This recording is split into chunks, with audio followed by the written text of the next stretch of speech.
Every second of your life, millions of messages flush through your body, telling your heart to beat, lungs to breathe, and your brain to think. And your organs are communicating to each other to maintain a stable, functioning, and living state of your body, and that's making you a billionaire in terms of presence of this structural and functional units of our nervous system, that is neurons. Nearly 100 billions of neurons are present into our nervous system, and I am talking about the neural control and coordination, a chapter from class 11th. In this one short video, I'm gonna complete this chapter with full of concepts, and after completion, obviously, we'll be practicing a very important set of questions that is present into the given DPP into PW app, and for that, you just have to click the link given in the description box, and also you'll be getting a QR here, and upon scanning it, that will be leading you towards our PW NEET English WhatsApp channel. Myself Biswajit, your zoology mentor, you are at PW NEET English, and today let's hit the chapter with me. So these are the topics we are gonna complete for today's lecture, and the topics are from the chapter Neural Control and Coordination, Human Neural System, Neurons as structural and functional units of our neural system. There are 100 billions of neurons present inside. Central nervous system, we'll talk about brain and spinal cord, and also we have peripheral nervous system. Now the most important and conceptual topic of this chapter, that is generation and conduction of nerve impulse and transmission of impulses. Now what do you mean by nerve impulse or impulse? They are basically action potential or electrochemical signal generated or produced by our neurons. Notice the difference between generation and conduction of nerve impulse and transmission of nerve impulse. Conduction of nerve impulse means if this is the neuron, like wiring of a like copper wire or aluminum wire, it will be conducting electricity through it. So neurons, specifically the axon of neurons, will be conducting that electrochemical signal through it, that is called nerve impulse conduction. Now what do you mean by transmission? Transmission means when one neuron is delivering that signal to the next neuron in a unidirectional manner, that is called nerve impulse transmission. So do not get confused in between these terms. Nerve impulse conduction is a different phenomena, and nerve impulse transmission is another phenomena. Okay, so first we'll talk about the importance of this coordination or control systems into the body of living organisms. Yes, so when you talk about functions of our organs and systems, there should be a coordination, means communication in between them. So that communication is called as coordination, and why it is important for us to maintain a stable functionality of our body, and that is called homeostatic condition. Yes, this is one of the feature of all the living organisms. They have the inherent capability to maintain this homeostasis inside our cells and inside our body, and for that proper communication in between the organs and systems is required. You need to sense the stimuli, means signals, whatever we are getting from this environment. You need to sense and detect the stimuli or signals generated inside our body, then you need to process it for proper functionality of your body, of my body. So that is the importance of coordination. So what is coordination? Two or more organs interact and complement the functions. Like for example, I'm giving you one of the like good example to understand. If you are listening as a class and sitting quietly, then your heart is beating at a rate of suppose 70 beats per minute, and your breathing rate, you are breathing at a rate of 12 breath 12 inhalation and exhalation per minute. Your kidney is trying to filter a blood following a certain GFR, that is 125 ml per minute. So that is the standardized condition or functionality of your heart, of your lungs and of your kidney. Now suddenly you started running, started exercising, then what will happen? Gradually requirement of oxygen will be increasing, so you need to give more supply of oxygen to the tissues, and for that you need to increase the breathing rate. Now from 12 you will be increasing the breathing rate into 20 inhalation and exhalation per minute, and as soon as you started increasing your breathing rate, you are intaking more oxygen. Now that signal will be passed to the cardiovascular system, so heart will increase the heart rate, so more faster it will beat, more rapidly it will deliver oxygen to the tissues. So your heartbeat will rise from 70 to 90, and your kidney will start filtering more amount, more volume of blood, so GFR will also be increasing. So that's how we just learned how our respiratory system, cardiovascular system and excretory system, they are communicating each other and complementing each other. If breathing rate increases, heartbeat also increases. GFR means the filtration rate of blood by kidney also will be increasing. So that is called coordination. Now what do you mean by control? The decision making capability of our body. That will I be eating it or not? Will I be going outside my room or not? Will I be listening this song or not? So the decision making capability, we have to choose between yes or no. That is called control, and that is processed by our nervous system. So that's why it's written here that in our body, neural system and endocrine system jointly, these two systems jointly coordinate and integrate all the activities in a synchronized fashion.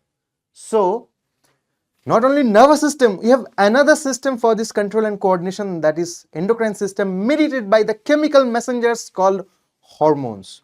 Now we need to understand, already we have a control and coordination system, that is neural system or nervous system. Then why do we have a second one, a second option, that is endocrine system, for performing the same mechanism, for backing the same process of control and coordination? So let's check that. So for that, in a frantic manner, we have to differentiate between the functions or the advantages or the disadvantages of neural system and our endocrine system. See, your body is very much tactful in terms of utilization of energy. It knows very well that when you have to utilize more energy, when you have to utilize less energy. Now let's check their mechanism of action. So the mechanism of action, like both are helping us to transmit signals, right? So neural system are very fast and quick in transmitting signals. Sometimes they can transmit signal at a speed of 180 meter per hour speed. Yeah, but in case of endocrine system, the signal transmission mechanism is very much slow. Yes, obviously there are some exceptional chemical messengers are there who can transmit signal in very rapid way, specifically they are adrenaline and noradrenaline. But apart from adrenaline and noradrenaline, most of the hormones or most of the components of endocrine system, they will be acting very slowly inside our body, whereas inside nerve fibers, the mechanism of transmission or conduction of nerve impulse is very much rapid. Okay, next, neural system or neurons will give point to point connection, or better to say, they will be supplying localized you will be delivering or transmitting localized signal. But when you want to supply the signals to all the cells present in a tissue, in that case, maybe your neural system or those network of nerves will not be working for you. In that case, you need to take help of endocrine system, because endocrine system, they will work like wider and tissue specific accessibility, because the mechanism of transportation of these endocrine messengers or chemical messengers are through blood. Now you know that your blood capillaries are present everywhere inside your organs, inside your tissues, whereas the accessibility of neurons or nerve network is quite limited inside our tissue and organs. Okay, so our body will be deciding when to use nerves and when to use hormones. Thirdly, the messaging system that is utilized by neural system, that is called physical messengers. Basically, these are nothing but nerve impulse. And what are nerve impulse? They are potential difference traveling through the axons of neuron, like electricity wiring of our home. Basically, they are electrochemical impulses. So inside our circuit of electric circuit, what's traveling through the electric wires? Electron is traveling. Here, in case of physical messaging system, electrochemical means ions are traveling from one place to another place to generate this action potential. Now, in case of endocrine system, we call them chemical messengers based upon chemical integration system, and they are maintained by hormones. So hormones are part of endocrine system, and also we call this mechanism as chemical integration or chemical messaging system. And also they have feedback mechanism. We're going to study feedback mechanism into the next chapter, chemical coordination and integration. For this chapter, our topic is to elaborate about neural system.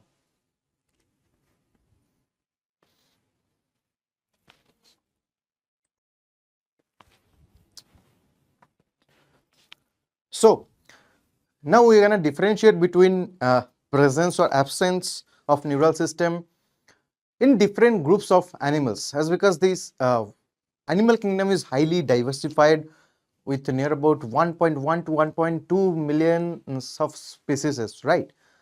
So we'll be finding that for some animals, neural system is absent, and they are obviously the most primitive animals are called sponges or porifera. But for rest of the animals, neural system is composed of neurons of different shapes and size, and they are making networks of communication system inside the body. And these neurons can detect, receive and transmit stimuli or signals. Now what do you mean by stimuli?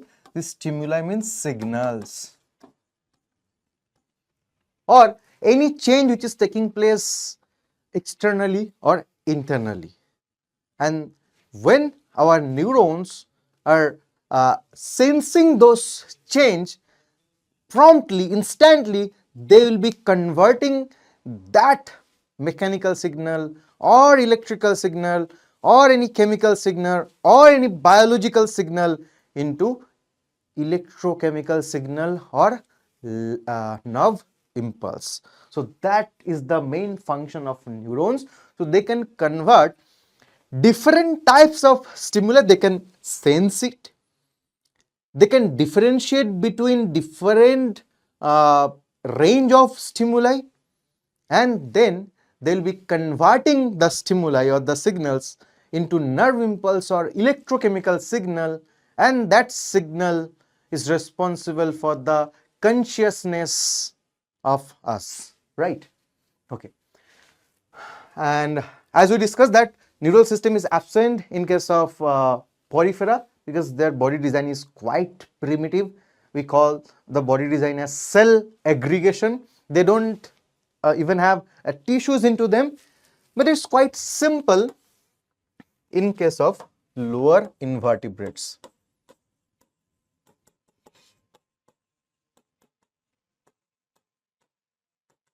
Like in case of hydra, jellyfish, in the phylums like Cnidaria, Ctenophora, Platyhelminths. Now, example of hydra is given in NCERT. If you check hydra, the nervous system is absent, but obviously network of neurons are found here. Now, in case of hydra, what you will be getting? You won't be getting nervous system. You will be getting a diffused kind of networks, a network of unipolar neurons.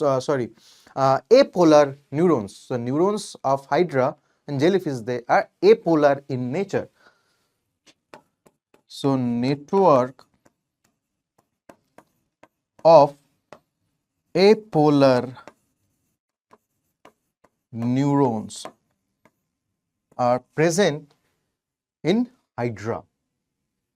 Now, let's jump into a more developed phylum, that is Arthropoda, and under the phylum Arthropoda, we know about the largest class, that is Insecta. Now, when we're talking about Insecta, they have a better organized nervous system.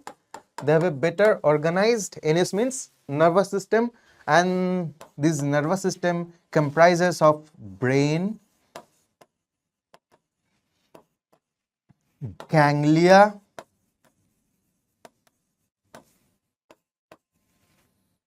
and nerve ring. And obviously we call this kind of nervous system as double solid ventral nerve cords.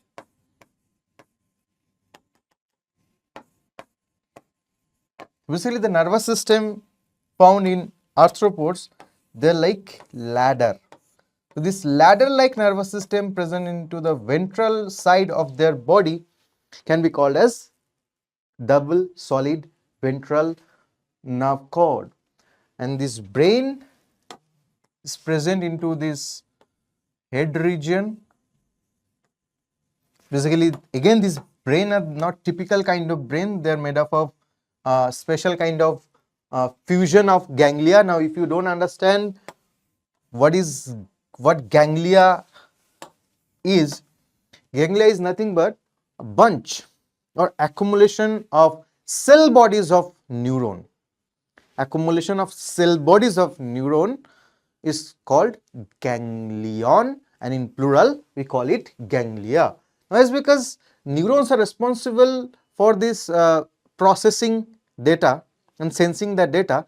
The cell body is responsible for the processor, core processor of the neuron, and when the cell bodies of multiple neurons will be accumulating together, that can act as a processor or act as a brain. So, when multiple ganglions are getting fused, in case of arthropods or insect, they can form brain.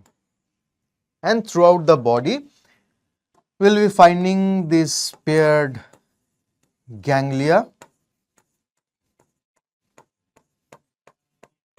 and obviously they are connected by nerve cords, double ventral solid nerve cords. So, this is how the nervous system of insects are made up of. Now, let us come to vertebrates, higher order animals. Yes, so in case of vertebrates, the nervous system is quite developed, and we call the nervous system as single hollow nerve cord, and obviously that is present dorsally or dorsal. So what is the basic difference between the nervous system of invertebrates and vertebrates? In case of invertebrates, you'll be finding double solid ventral nerve cords.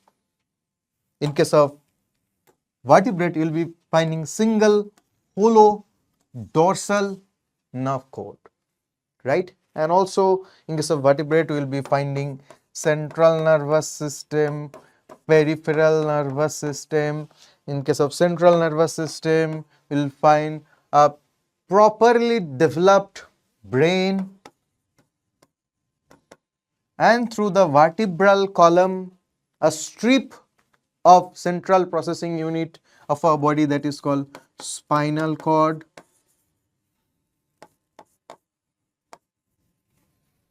Right? So we can say this nervous system of vertebrates are quite developed in nature. Okay. Now let's jump into the nervous system present inside our body, making sensory networks. So as I said that our nervous system, like other vertebrates, made up of two parts: central nervous system and peripheral nervous system, CNS and PNS. Central nervous system can be called as CNS, peripheral nervous system can be called as PNS. Now let's talk about central nervous system. They're the central processing, they are acting as the processor of your mobile or your computer. CPU can be said as CPU of our body. And this central nervous system, that is made up of brain and spinal cord.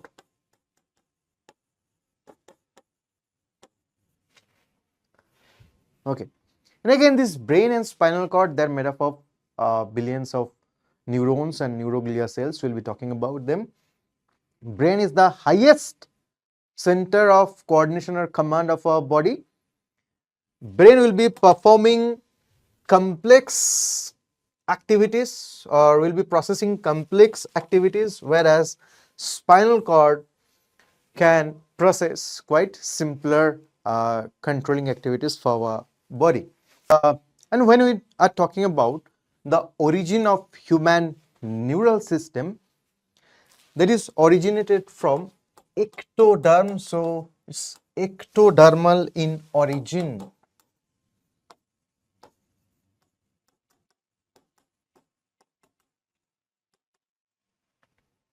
Right? Okay. Now let's come into peripheral nervous system or PNS. That has mainly two parts: afferent nerves or afferent fibers. It is made up of afferent fibers and efferent fibers. Now, what do you mean by afferent fiber and what do you mean by efferent fiber? See, I have two hands. This is my right hand and this is my left hand. With my right hand, I am taking something, right? And with my left hand, I am donating something, I am delivering something. So, the nerves or the fibers which are responsible for taking the nerve impulse towards the CNS, central nervous system, we call them afferent fibers. And efferent fibers or efferent nerves, they are specialized nerves responsible for delivering the processed data from CNS towards the effector. For that, you need to understand this simple thing, the mechanism of action of our nervous system. See, it's initiated from the processor, or initiated from the receptors. We have specialized receptor into our body, like our sense organ. They are acting as receptors for stimuli. A stimulus, singular of stimuli is called stimulus. It can be light, it can be any sound wave, it can be any particular taste, it can be a particular smell.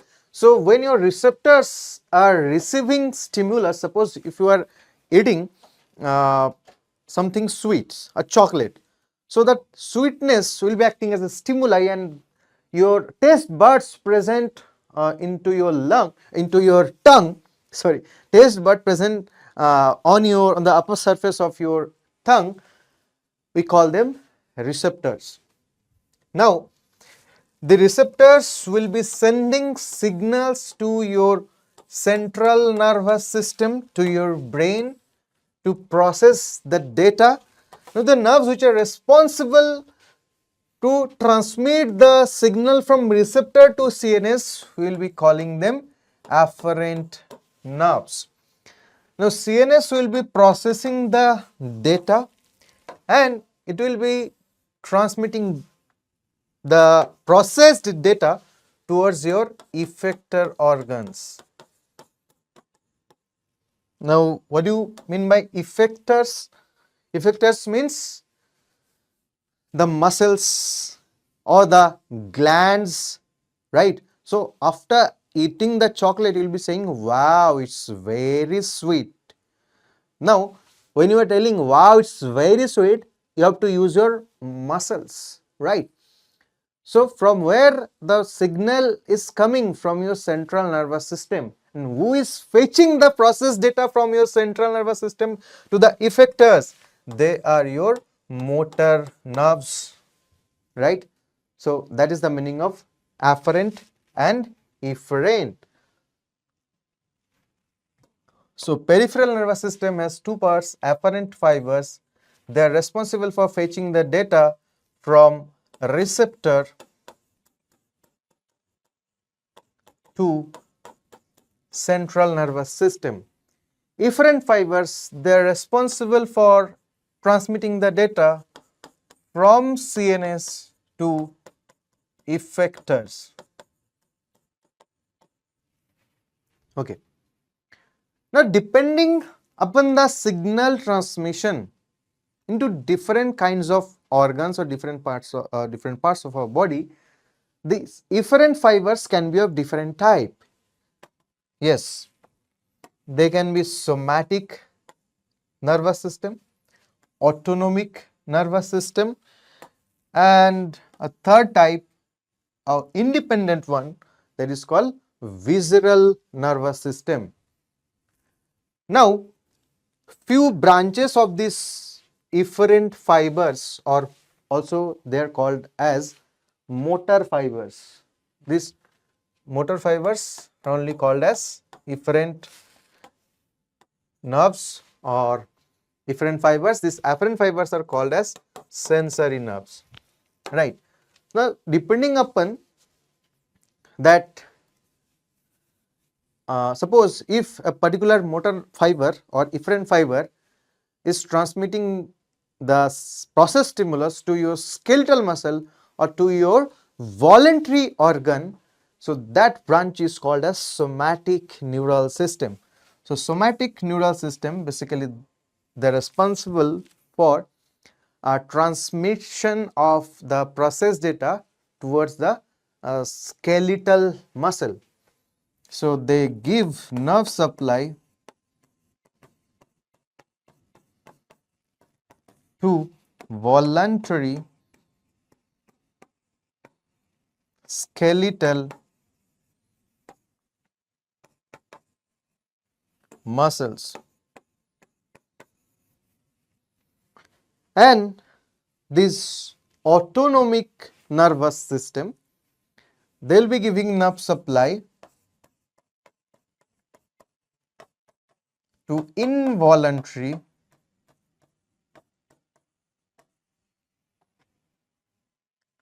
or you can say the involuntary organs or smooth muscles.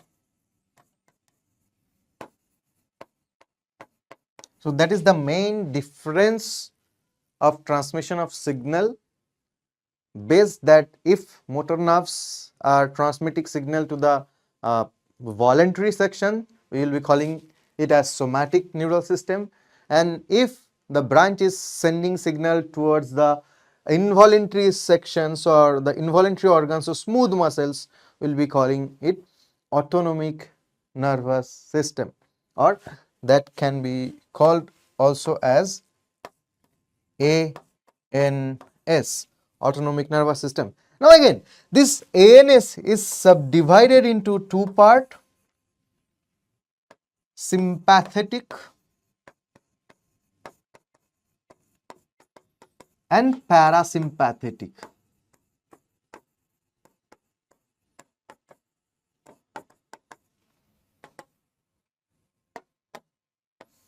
So ANS has two types of autonomic nerves are present into our body: sympathetic nerves and parasympathetic nerves. Now, what is the function of sympathetic and how it will be differing from the function of parasympathetic? Sympathetic is responsible for utilization of energy for activities to promote the use of ATP, and parasympathetic will be performing the opposite function. It will be sending you towards a resting state. It is responsible for reserving the energy. Most of the catabolic process will be stimulated by sympathetic nervous system, and most of the anabolic processes that's going towards the conservation of energy will be stimulated by parasympathetic nervous system. Like if we talk about increased BMR, right? So increased BMR will be increased by the action of thyroid hormones, right? Adrenal hormones. So under influence of sympathetic nervous system, adrenaline and noradrenaline secretion will be increasing, and also there will be increased secretion of thyroid hormones. So if we're asked that which system of your autonomic nervous system which part of your autonomic nervous system is responsible for increasing BMR, so the answer will be sympathetic nerves. Which part of your ANS is responsible for decreasing the BMR? That is parasympathetic nervous system.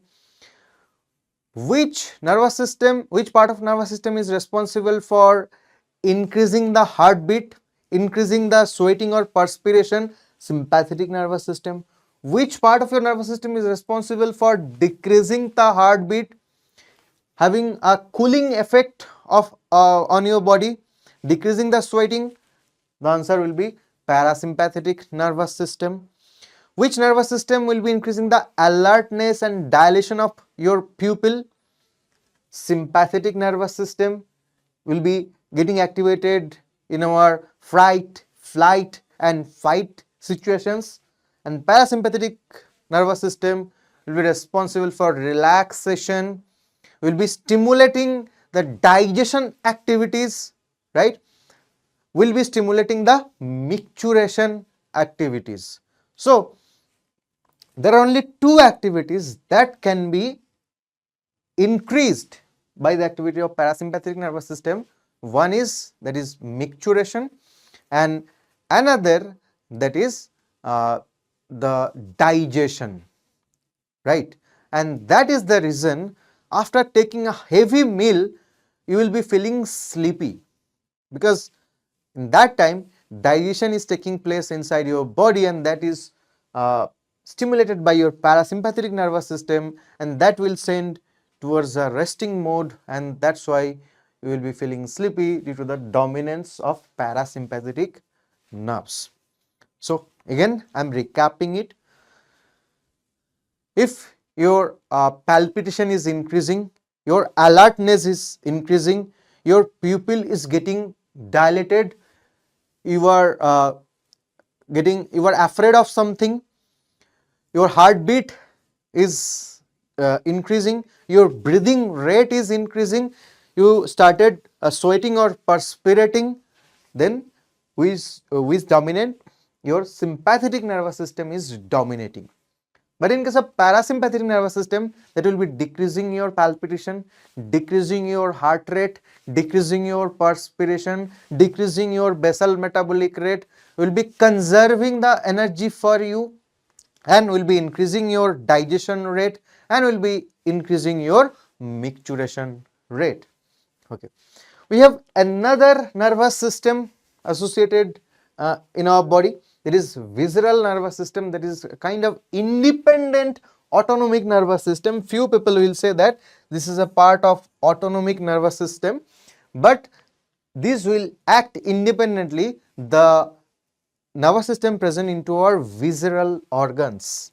So visceral nervous system mainly associated with our organs of our digestive system, organs of our enteron, also that's called as enteric nervous system. So nervous system associated with our viscera, and viscera means internal organs protected by the peritoneum. And which part of viscera? Specifically the alimentary canal, that is called the organs associated with our enteron, also can be called as enteric nervous system.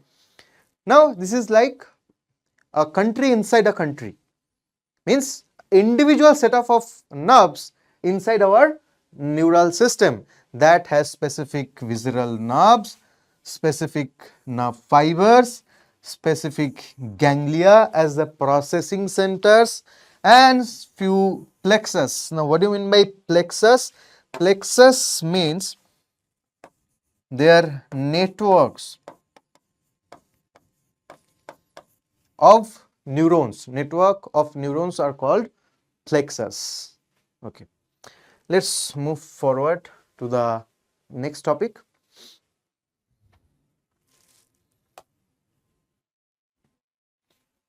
Okay. Now we'll talk about the structure of neuron, which is the structural and functional unit of our nervous system.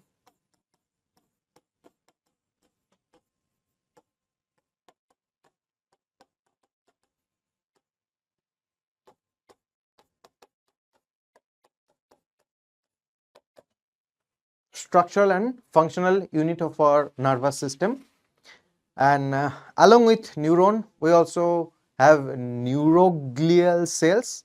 In detail, you are gonna get this discussion of these cells present into our nervous system, that is about neuron and about neuroglial cells in detail, that is given in another chapter, that is called structural organization in animals. So you can check over there.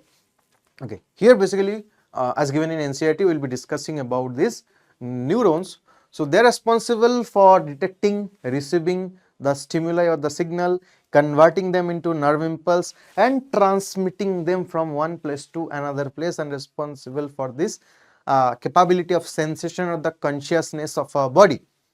Now you will be asking, sir, you said that nervous system also has some other cells called neuroglia. What they are doing there? See, this neuroglia, they are acting as the cells which provides nourishment to neurons. They are also responsible for clearing the dirt particles into our central nervous system, right? Sometimes they will be helping to recover this damage, means acting as a damage repair cells. So basically they are called as helper cells of nervous system. If you talk about a domestic ware of your home, then that ware is mainly made up of copper or aluminum ware, right? And that is surrounded by insulator covering. Now this copper wire which is carrying the electricity can be considered as these neurons in our body, and this Teflon or the plastic covering of this copper wire which is protecting the electric wiring, which is saving you from getting electric shock.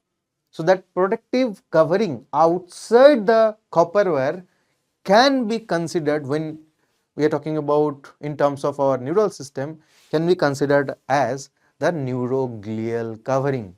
They're enveloping the conducting part of our neurons and acting as their protector. Right. Okay. So let's talk about the neuron. So when we will be talking about the neurons, the body, the neuron has two part, and these are cell body and the processes.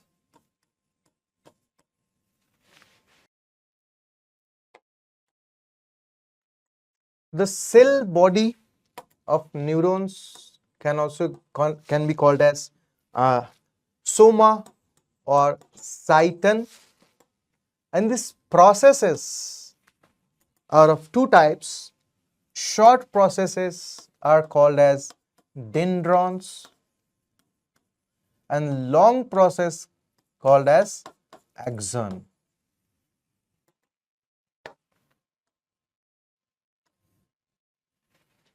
Okay. Now let's focus here on the cell body of this neuron. This is the cell body acting as a processor of these elongated cell. Okay. So this is the cell body, can also be called as soma or cyton, that has a well developed nucleus, rich in mitochondria,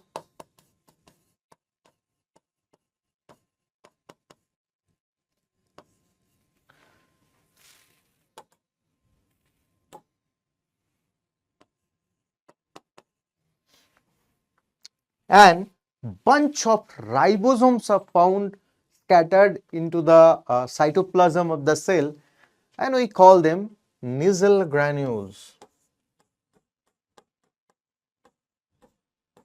Nissl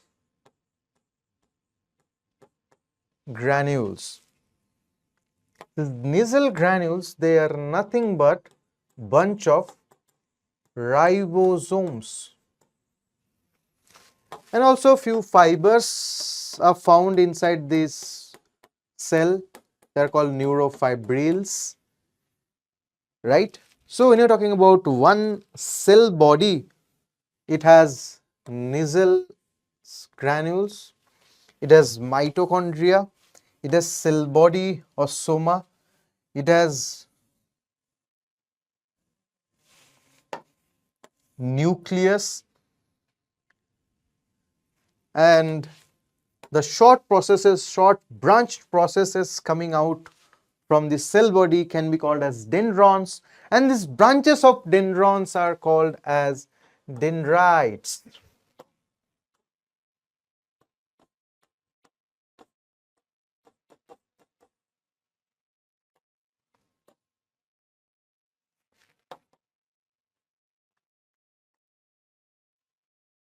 Okay, and this particular place from where a long process is coming out, that part is called as axon hillock,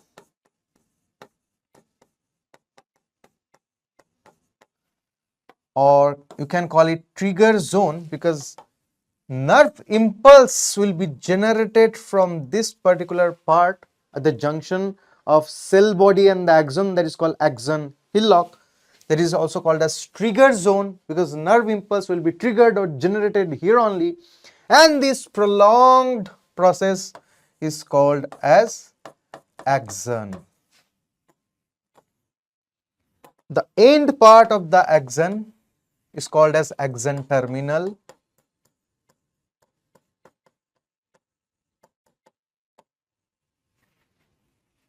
and this button like structure are called as synaptic knob.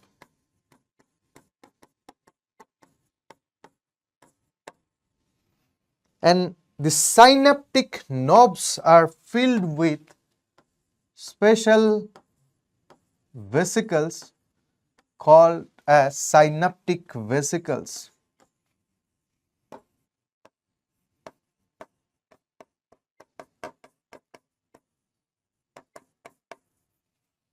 And these synaptic vesicles are filled with neurotransmitter.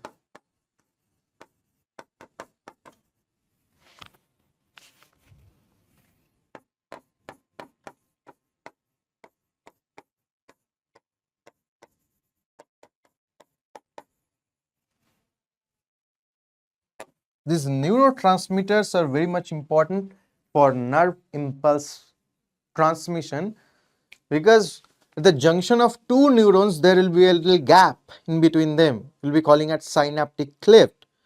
So these electrochemical signals cannot pass directly from one neuron to another neuron. So they will be needing the help of this neurotransmitter to transmit the stimulus from one neuron to another neuron through their junction called as synapse or neuromuscular junction sometime. Okay. Now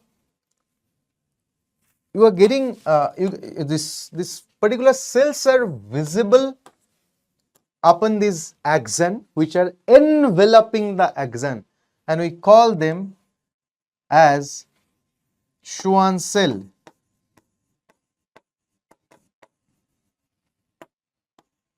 Now these Schwann cells, they are responsible for enveloping the axon, right? Now all the neurons, in all the neurons, you will be finding this axon part is enveloped or covered by these Schwann cells, or sometime if not Schwann cell, it will be enveloped by oligodendrocytic cells. So here one very good information for you all. So the axon, we know about axon and dendrite of a neuron. You know about axon and dendrite of a neuron. Axon is called as efferent arm or efferent process of neuron. Dendrite or dendron are called as afferent process or afferent arm of neuron. Why so? As you know that taking something is called afferent phenomena, donating or delivering something is called efferent phenomena.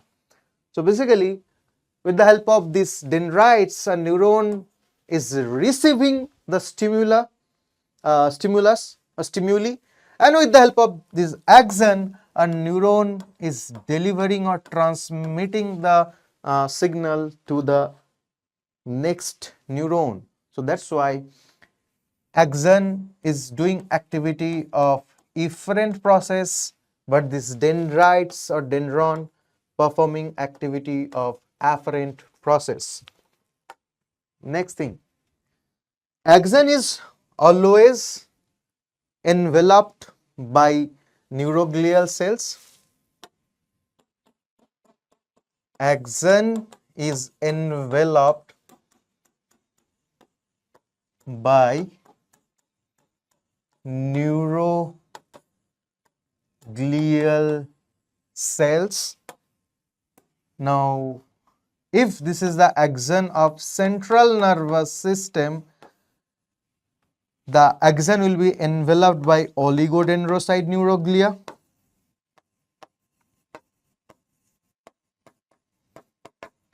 And if you are talking about axon of PNS, peripheral nervous system, it will be enveloped by Schwann cell. That is the difference of axon or the neurons of CNS and PNS. Now let's come into this diagram again. Now for certain neurons, like if the neuron is having the capability of conduction of nerve impulse in a rapid manner, So in that case, these cells, these Schwann cells will be secreting some special kind of lipid called sphingomyelin or sphingolipid, and they will be forming sheath or a special kind of covering on the axon which is white in color, and the sheath is called as myelin sheath.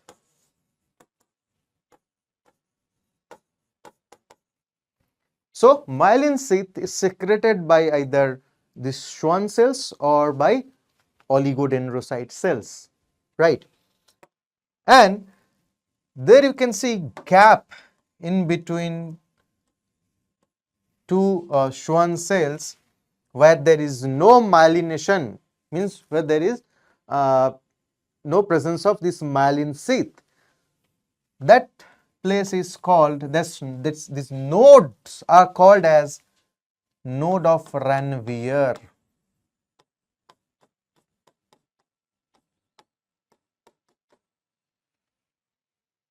So again I am repeating it.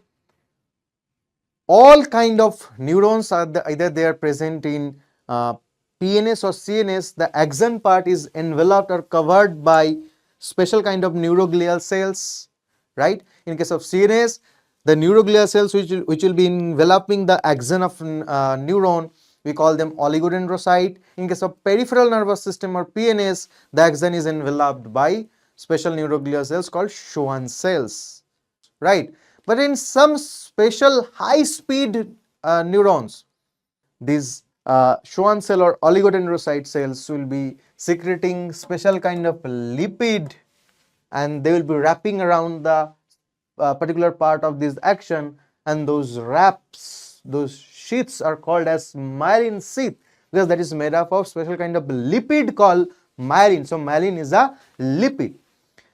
Now there are certain spaces or nodes in between the myelin sheath part which are unmyelinated. So in between two myelinated part, if you are finding unmyelinated portion, that is called as node of Ranvier by the name of the scientist.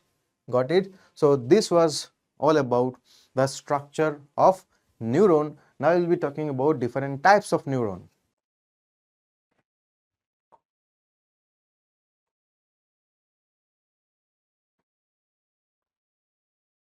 So based upon the presence or absence of the processes like axon and dendrons, neurons are of three types as given in NCERT. Based upon the presence of the axons and the dendrons or dendrites, and they are of three types, like we call them unipolar neurons, then bipolar neurons, and then multipolar neurons.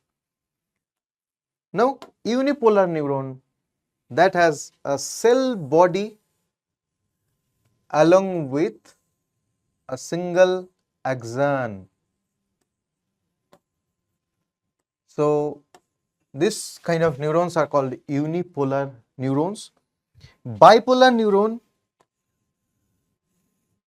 it has a single dendron, cell body and a single axon. That is called as bipolar neuron. Now the last one, that is multipolar neuron. Now obviously this is the neuron present mostly inside our nervous system. The neuron with multiple dendrites or dendrons and one axon.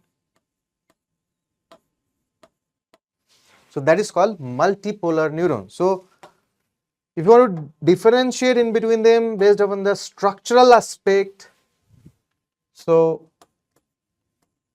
for unipolar you will be getting only one axon, that's enough for them, and obviously the cell body. For bipolar neuron you will be getting one dendron or dendrite and one axon, that is called as bipolar neuron as given in NCERT. So there is another modified version of bipolar neuron can be found, that is called as pseudo unipolar neuron. Multipolar, it has many dendrons and one axon. So that was the structural aspect. Now let's talk about the location. Where will be finding this unipolar neuron? Unipolar neuron are not present into our body. We'll be finding this sort of neuron during the time of embryonic stage. So these are embryonic neurons. Bipolar neurons, they are present into the eye, the retina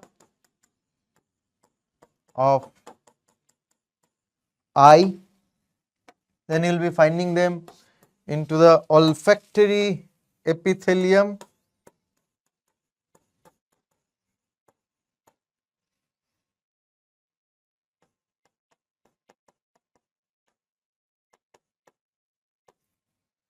the neurons associated with olfactory epithelium of your nose, they're also bipolar.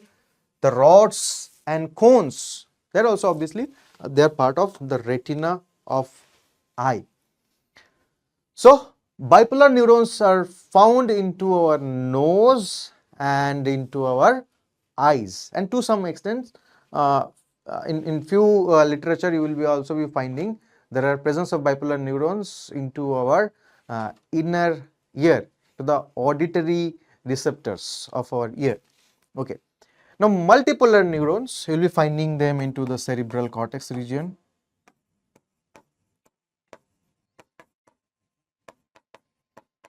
or even most of the neurons of our body. Most of the neurons of our body, they are actually multipolar neurons. Okay. The second type, here we will be getting two kind. First, that is myelinated. Second, that is non-myelinated or unmyelinated. Now what do you mean by myelinated? Obviously the neurons with myelin sheath. For myelinated neurons, myelin sheath is present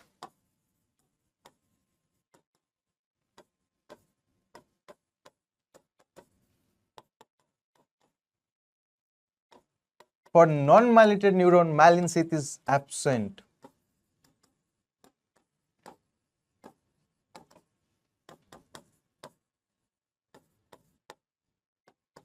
But that doesn't mean that these myelinated neurons are not enveloped with Schwann cell. Both of them are enveloped with Schwann cells. Means the axon part is enveloped with Schwann cell.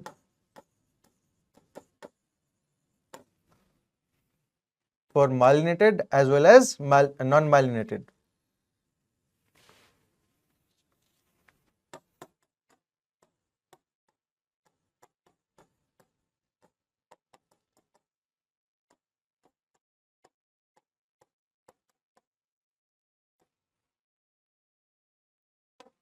Now, the conduction speed of myelinated neuron is fast conduction.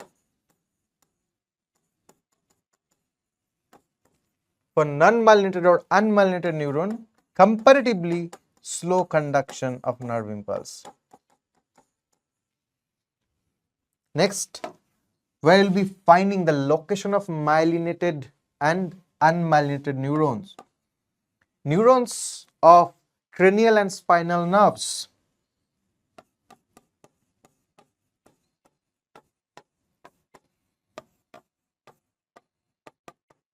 Cranial and spinal nerves.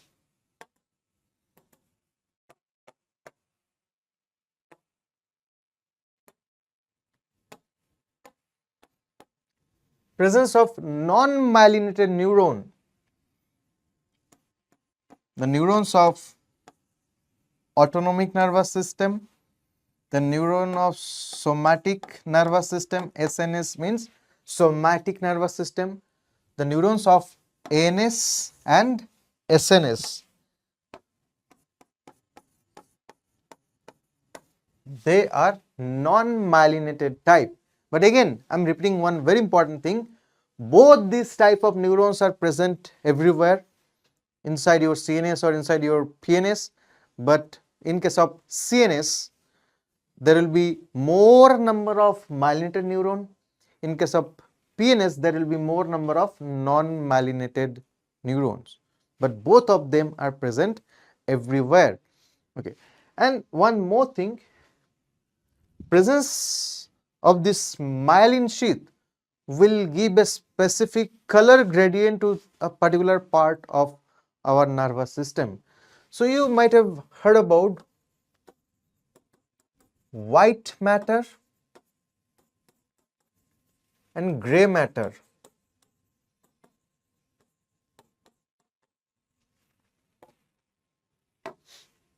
Now, what is white matter? The part of our nervous system. Suppose this is the brain. So the outermost part of the surface area is grayish in nature, and the inner part, that is whitish in nature. So we say that this particular part is called as white matter and this particular part is called as gray matter. Now, why this white matter is white and gray matter is gray? Now, this grayish appearance is due to the presence of Nissels granules.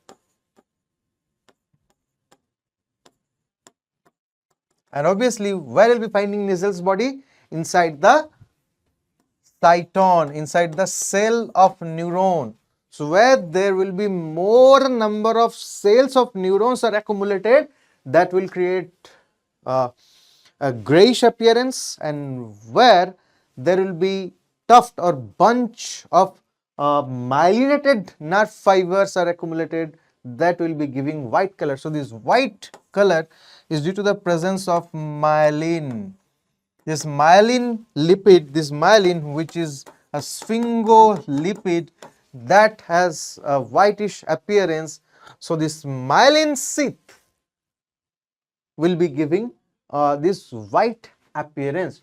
So, this white matter, they are excuse me, they are rich in cell bodies of neuron, and this gray matter, they are rich in myelinated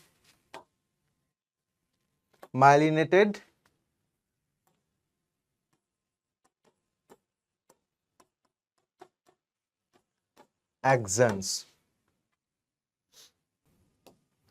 Now, one more thing about our nervous system, both the gray matter and white matter.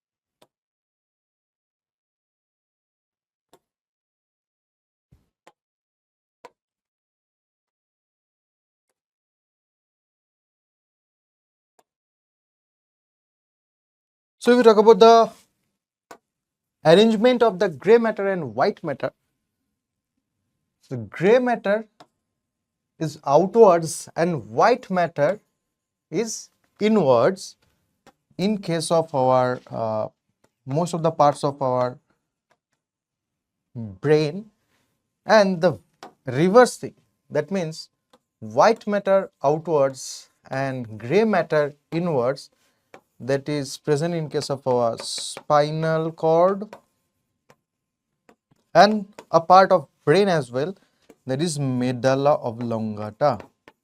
So for spinal cord and medulla, white matter is present outwards and gray matter is present inwards, and gray matter is outward but white matter inward, that is present into our brain. Okay, so we are done with different types of neurons. I was talking about one more kind of neuron, that is pseudo unipolar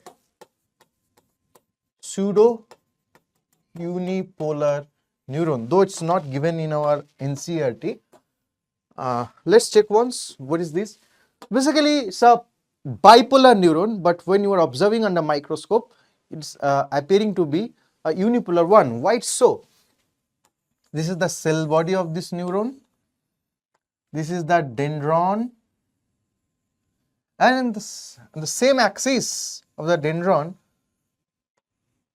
the axon is also lying. So you'll be finding the axon and the dendron the same axis. The axis is similar for both of them.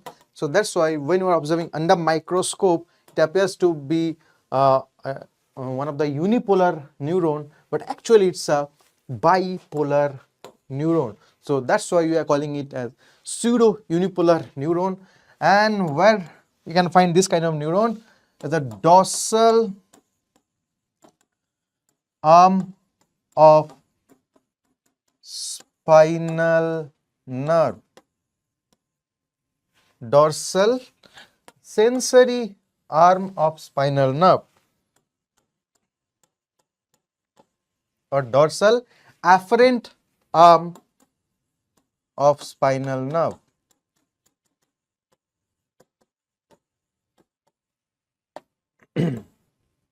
So here comes the most important topic of this chapter, that is generation and conduction of our nerve impulse.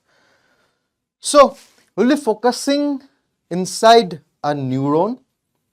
So that neuron is receiving stimulus with the help of dendrite. It's also called as the afferent process of neuron, and it's converting the stimulus into electrochemical signal. We call it nerve impulse, and that is generated into this axon hillock region, or the trigger zone, that is the zone in between the junction, or the junction of the cell body of neuron and the axon. There you will be finding the action potential, or the nerve impulse is generated, right? So let's talk about generation of conduction of nerve impulse. When you're talking about the conduction of nerve impulse, we have to study three phases. And what are they? They are resting phase, or polarized phase,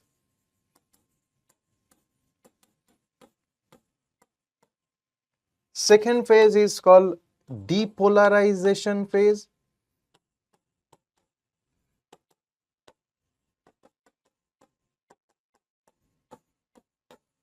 and here in this phase we will be finding the generation of action potential or nerve impulse,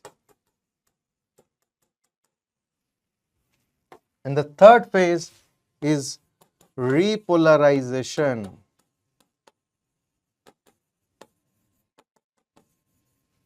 So nerve impulse propagation is divided into three distinct phases. When there is no stimulus, no activity inside the neuron, then that is called resting or polarized phase. Neuron is getting activated and is starting conduction of the nerve impulse, generation and conduction of nerve impulse, called depolarization phase. Now upon depolarization, there will be generation of action potential, or this action potential can be called as nerve impulse. This nerve impulse is nothing but potential difference, which is traveling, potential difference which is traveling unidirectionally through the axolemma or the membrane of axon. Yes, the membrane of axon is called as axolemma. So the nerve impulse is basically electrochemical signal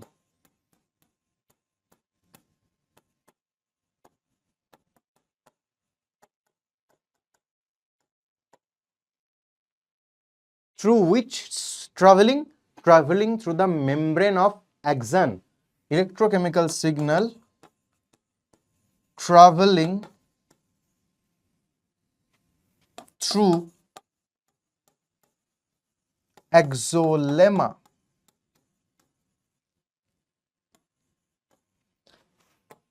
Axolemma means membrane, plasma membrane of axon.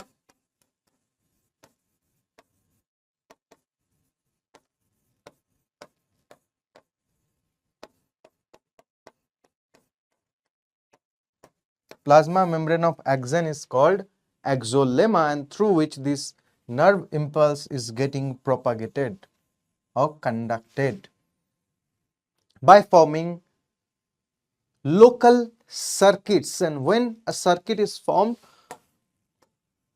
in our physics we know if there is potential difference between two zones, two electrodes, one electrode is called as positive electrode and another electrode is called as negative electrode, and if the circuit is closed, there will be flow of electricity from positive electrode to negative electrode. So basically that is the concept of electric circuit, right?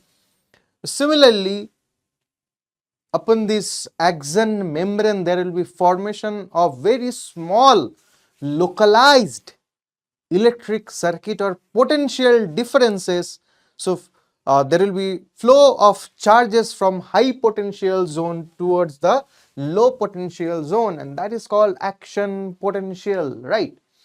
Okay, and this action potential, you need to remember, this action potential is always unidirectional.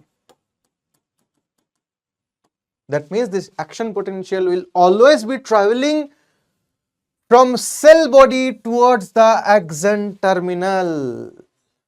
It will never travel from axon terminal towards the cell body.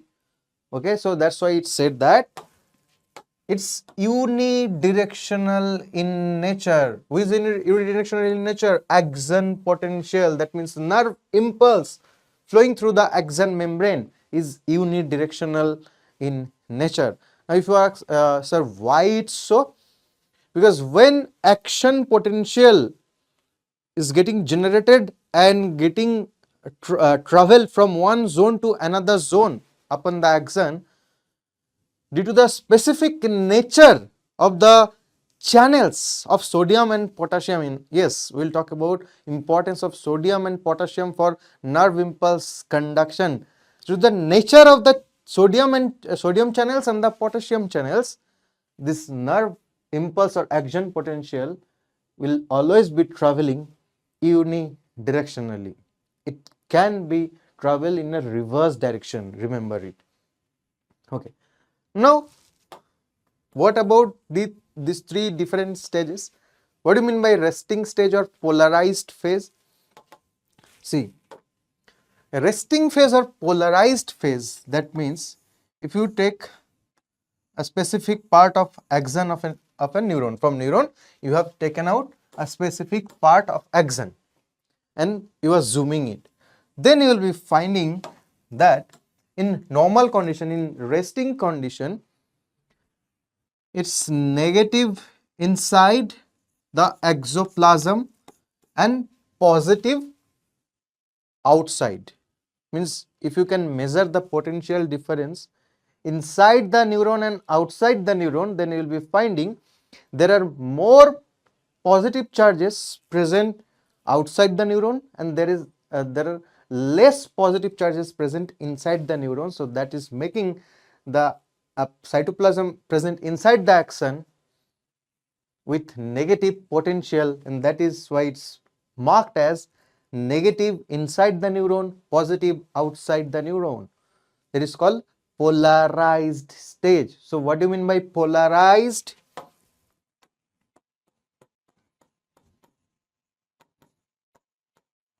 Positive outside, negative inside. Now, upon arrival of the stimulus, suppose you are sad and sitting in a depressed condition, that means there are negativities inciting you, eating you from inside. Now suddenly you get some motivation. So the same thing is the nerve stimulus that will work for this neuron, and that will open some ion channels, and that will create the reversal of this polarity. That means now we'll be finding inside the axon, inside the neuron, things are getting towards positivity, and outside the neuron things are going towards negativity. So it's opposite to the normal polarized state. It is opposite to the normal polarized state. We focus here. The beginning of the axon, upon arrival of stimulus, now it's positive inwards and negative outwards. Now this phase is called as depolarized phase.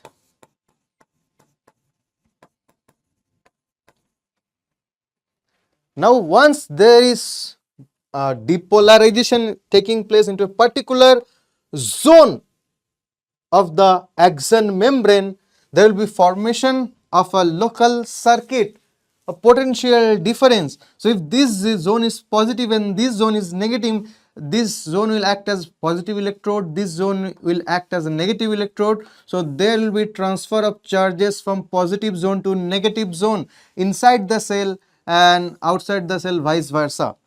So due to the depolarization of a particular portion of axon, there will be formation of localized circuit. A small electric circuit formation is there, and one zone is acting as positive electrode, another zone is acting as a negative electrode. So charge will get the charges, the electrical charges or the ions will be proceeding towards high potential zone to low potential zone, and that is called as the action potential. This potential difference, now it's traveling. Now potential difference is in action. So that's why upon depolarization, the consequence will be the generation of the nerve impulse and action potential throughout the axon membrane. Now the third phase, repolarization. Now once this action potential is traveled from one zone to another zone, once this action potential is traveled from zone A to zone B, the next moment what can be observed, the zone A will remain negative from inside, will become negative from inside and positive from outside again. So that particular thing, particular phenomena is called as repolarization or repolarized phase. So basically here if you consider inside a neuron, there are three zones are there: zone A, zone B and zone C. We have to focus on zone A. So primary condition, the resting state, the zone A from inside is negative, from outside is positive, that is called polarized state. Upon arrival of stimulus, the zone A become positive from inside and negative from outside, that is called depolarized phase. Third phase, again focus on this zone A. The zone A is becoming negative again and positive from the outside, negative again from the inside and positive again from the outside. That's why we are calling it repolarization. Now let's learn in detail about this polarized phase, depolarized phase and repolarized phase. Okay. Now before learning this, you need to also learn about some channels and pumps present on the axolemma or axon membrane. So remember these things, the channels always work passively. They don't require ATP for their like transporting mechanism. They help in passive transport, but pumps always get operated with the help of ATP. So that's why most of the pumps will have an ATPase enzyme associated with them. They will catalyze ATP and break down ATP into ADP and inorganic phosphate and utilize that energy for their pumping process. So pumps are active transporter,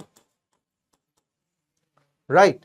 So channels always works along with the gradient, but active pumps, they always work against the gradient. Now what do you mean by gradient? Let me clarify it. So if this is a selectively permeable membrane, if this is the selectively permeable membrane,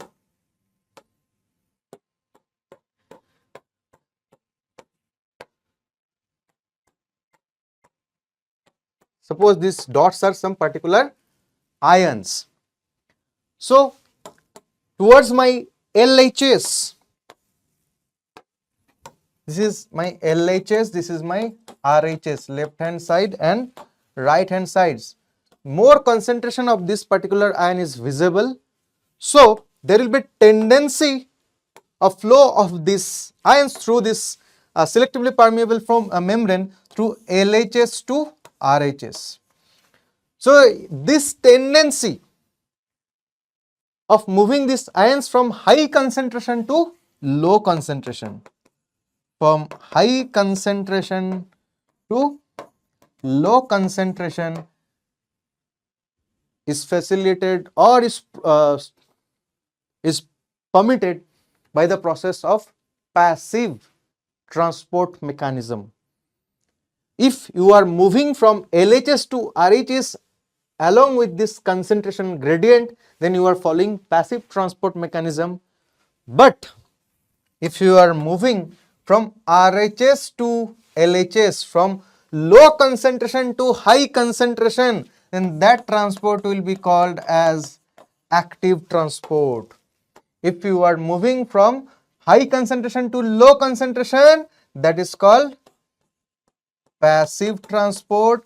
If you are moving from low concentration to high concentration, against, this is called against the concentration gradient, that transport will be called as active transport. Okay, if you are done with this, we'll be talking about this polarized state. Now polarized means that this is a part of axon of a particular neuron. This is the axon membrane, axolemma, right, membrane of axon. So inside the axon, this is called exoplasm, or can be called as cytosol, or can be called as intracellular fluid.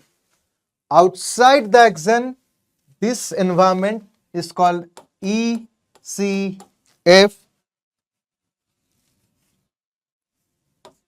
extracellular fluid, extracellular fluid.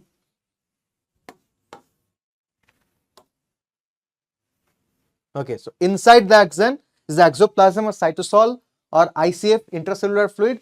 Outside the axon of a neuron, we call this surrounding as extracellular fluid.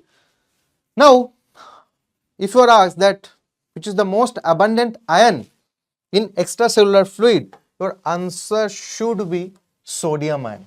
And if you are asked which is the most abundant ion inside the cytoplasm, inside the intracellular fluid into cytosol, the answer will be potassium ion.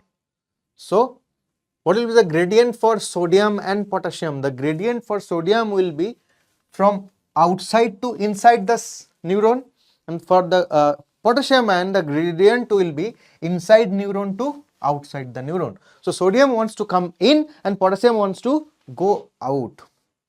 That is their normal concentration gradient. Obviously, potassium is more inside the cell and less outside the cell. There will be tendency of this potassium ion to move outwards, right?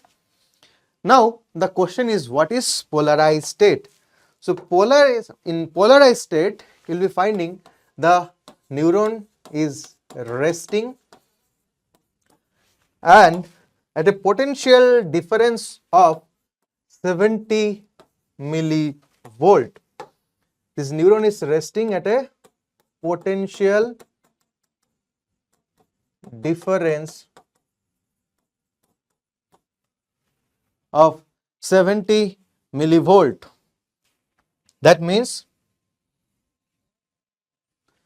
if you check the potential difference between inside the cell versus outside the cell, then you will be finding inside the cell there is less number of charges are there. So that's why you are telling it minus 70 millivolt, not 70 millivolt, should be minus 70 millivolt. And the outside can be said as plus 70 millivolt. Means outside there are more number of positive charges and inside there are less number of positive charges. So it's like that. If I have 100 rupees and you have 150 rupees with you, so I'll be said as I am having minus 50 rupees than you and you are having plus 50 rupees than you. So that is the scenario in case of extracellular fluid and intracellular fluid. So that's why this is called as resting membrane potential. Minus 70 millivolt is called as resting membrane potential. Okay. Now the question is asked of why this cell is lying into this resting membrane potential. Because if you observe carefully, there are some presence of some leak channels along with the surface of this axon. So with these leak channels, sodium is coming inside and potassium is going outside, right? Though NCERT says that the permeability is more for potassium ions and nearly the axon membrane is impermeable for sodium ions, though it said that K plus ions are more permeable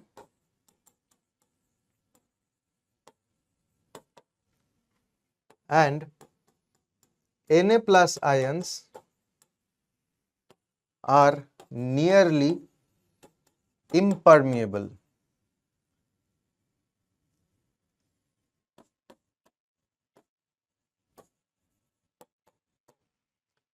Nearly impermeable, not fully impermeable. So what's happening here? Gradually the potassium ions are moving outwards and sodium ions are moving inwards, though the ratio is more in case of potassium ions. So what will happen if you consider these leak channels? These two are leak channels. One is leak channel for sodium ion and another is leak channel for potassium ion. So what will happen? Gradually, if these ions are leaking, cell will lose all the potassium ion, right? Now the potential will go below this, or if we are saying in a vice versa mechanism, potassium is going outside and little bit sodium is coming inside, that will disturb this resting membrane potential. So the potential difference will be abolished after some time.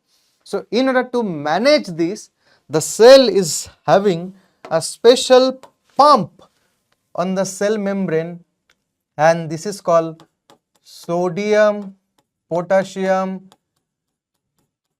ATPase pump or Nokia pump. I call it Nokia pump. Now, what is the function of this Nokia pump? To counter the action of these leak channels, to counter the action of these leak channels of sodium and potassium, this Nokia pump, by hydrolyzing ATP, and gaining the energy, it's throwing out 3 sodium outside and throwing in 2 potassium inside. So that's why the name is like this: no. N for sodium, O for out, K for potassium, I for in. So it's kicking out sodium outside and kicking and letting in potassium inside the exoplasm. But how many sodium it's kicking out? 3 sodium it's kicking out. And how many potassium it's like permitting to get entry into the cell? 2 potassium is with the help of this Nokia pump, 2 potassiums are entering into the cell. So continuously if this is happening, overall at a net result, cell is losing more number of positive ions and cell is gaining less number of positive ions. So that is contributing to the negativity. So the question can be asked, what are the factors which is maintaining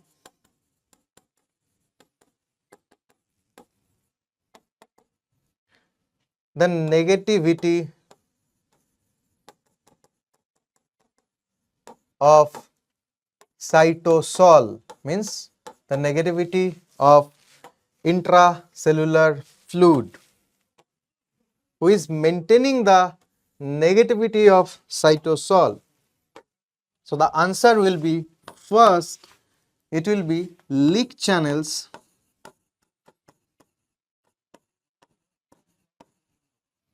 These leak channels are more permeable to potassium ion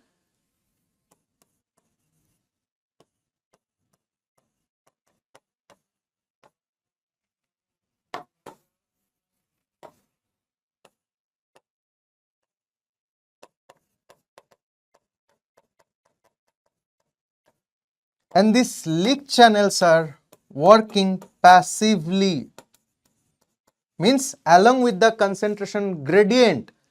So basically if cell is losing more number of potassium ion, that means cell is losing positive ion, cell is losing positivity, the cell is becoming negative. That is the first cause. Second cause, this is sodium potassium ATPase pump. Now pump means they will be acting actively and they are throwing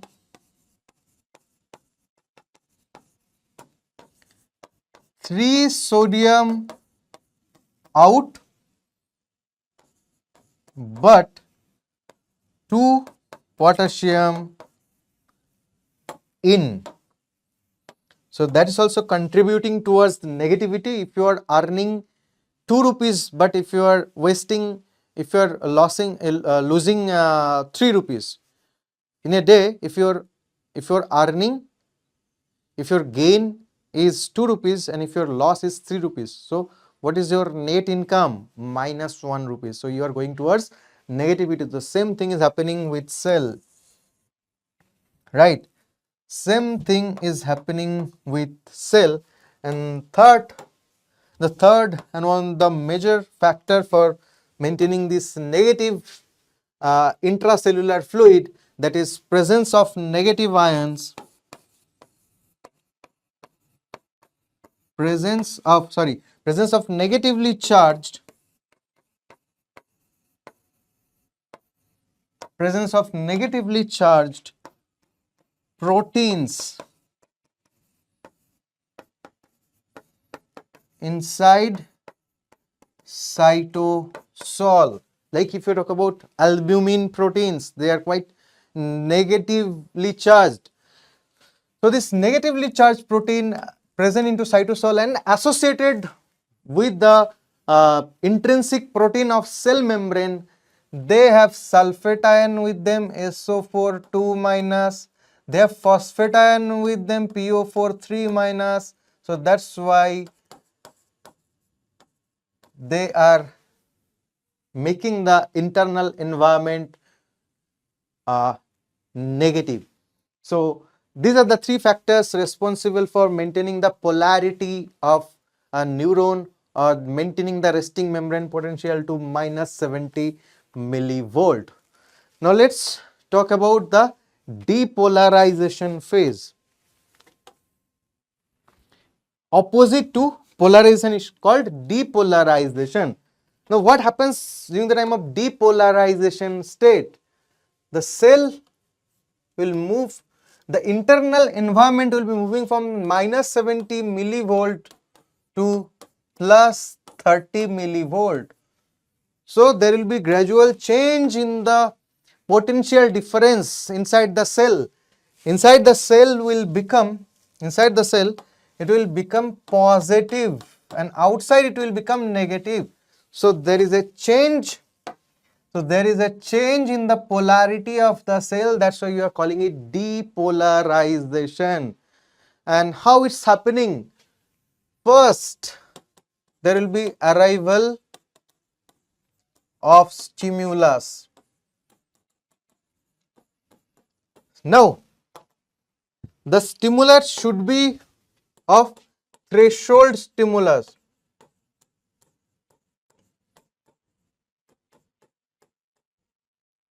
The stimulus should be crossing the threshold level. Now, what do you mean by threshold stimulus? I am speaking and you can hear me. So, I am producing the sound wave. They are acting as threshold stimulus, right? So, it was not a malfunctioning of mic. Right now, I was actually talking but producing sound waves of sub-threshold stimulus. That's why your ear cannot detect them. So if a neuron is getting sub-threshold stimulus, that means that is not gonna depolarize the cell from minus 70 to plus 30 millivolt.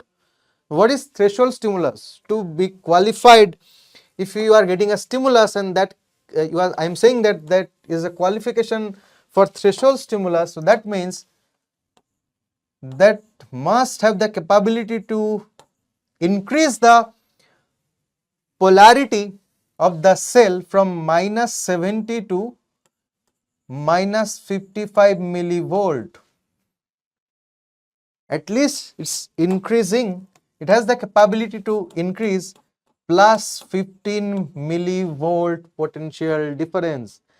And when the cell is gaining a potential difference of minus 55 millivolt, gradually they will stimulate opening of these channels.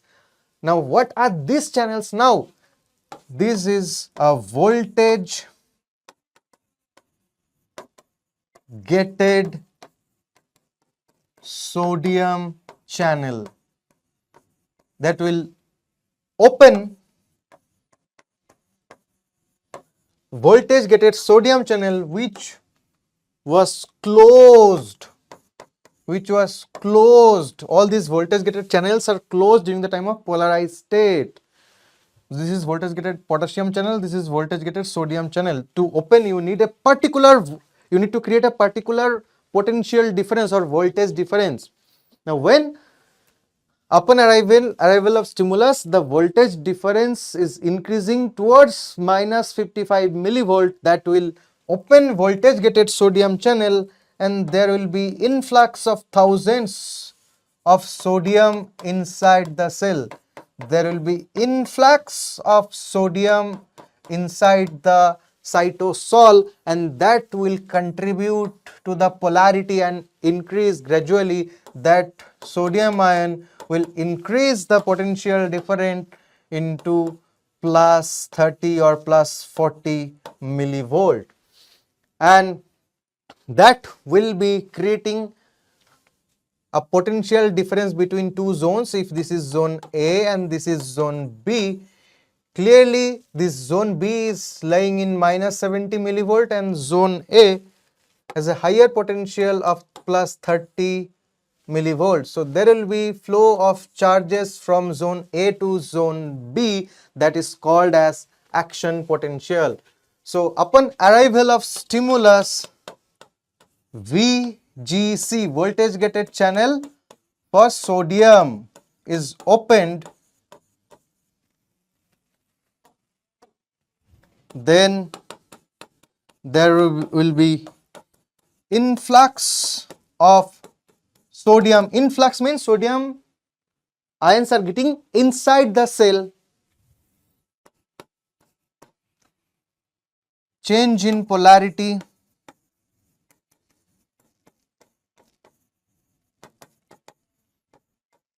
up to plus 30 or plus 40 millivolt,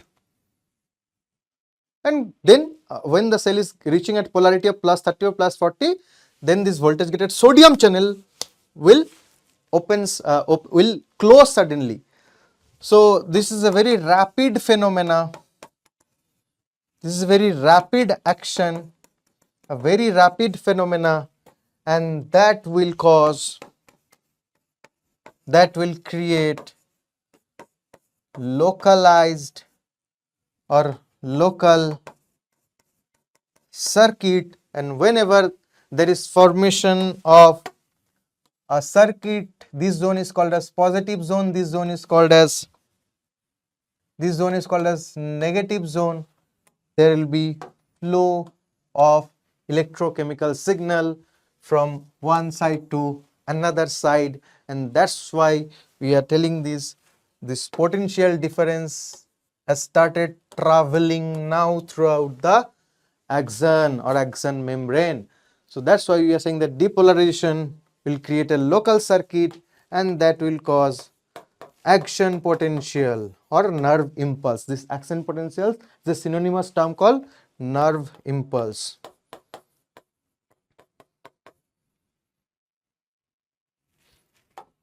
Okay. Now the third phase, that is repolarization. What do you mean by repolarization? We are focusing this particular zone only, zone A. This was zone B, this is zone C. This is zone A, this is zone B, this is zone C. So after the end of depolarization, when B, G, C voltage gated channel of sodium are closed, voltage gated sodium are closed now, then what will happen? Suddenly this voltage gated channel for potassium will be opened, and that will cause efflux of potassium, means potassium ions will start moving from inside to outside cell. So VGC for K plus are opened now, and that will cause efflux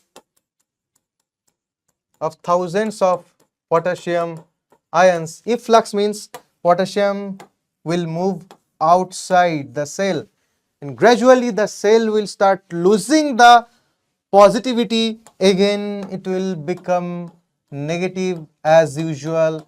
So this reversal, that's why you are calling it polarized state. It will lose the positivity from plus 30 millivolt to minus 70 millivolt. or even less towards minus 85 to minus 90 millivolt, and that may even cause hyperpolarization.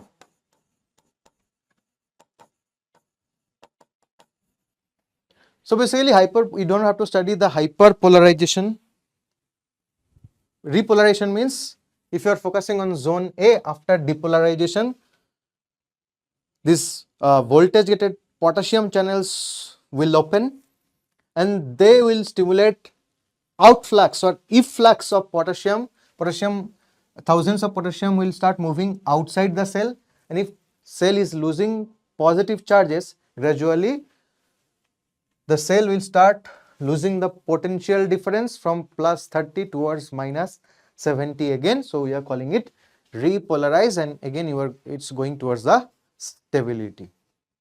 So that was all about nerve impulse conduction. Now we'll talk about nerve impulse transmission, how nerve impulse is transmitted from one neuron to another neuron. Already I have studied the nerve impulse propagation or conduction process through the axon of neuron, and we know that there are two types of neurons are present into our nervous system.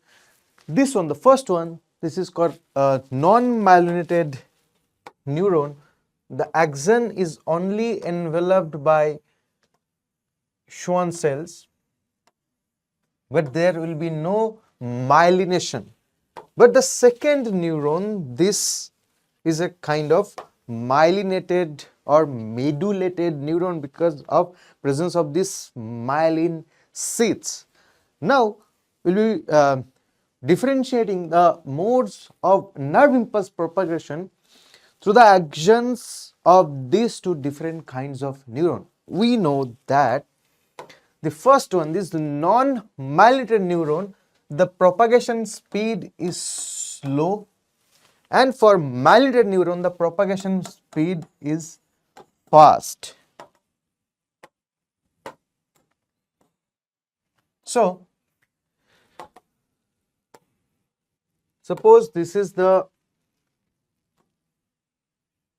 nerve impulse or stimulus which is generated here into this trigger zone. Now through the axon membrane it will be propagated into by following a continuous manner, and it will be reaching towards this axon terminal. So basically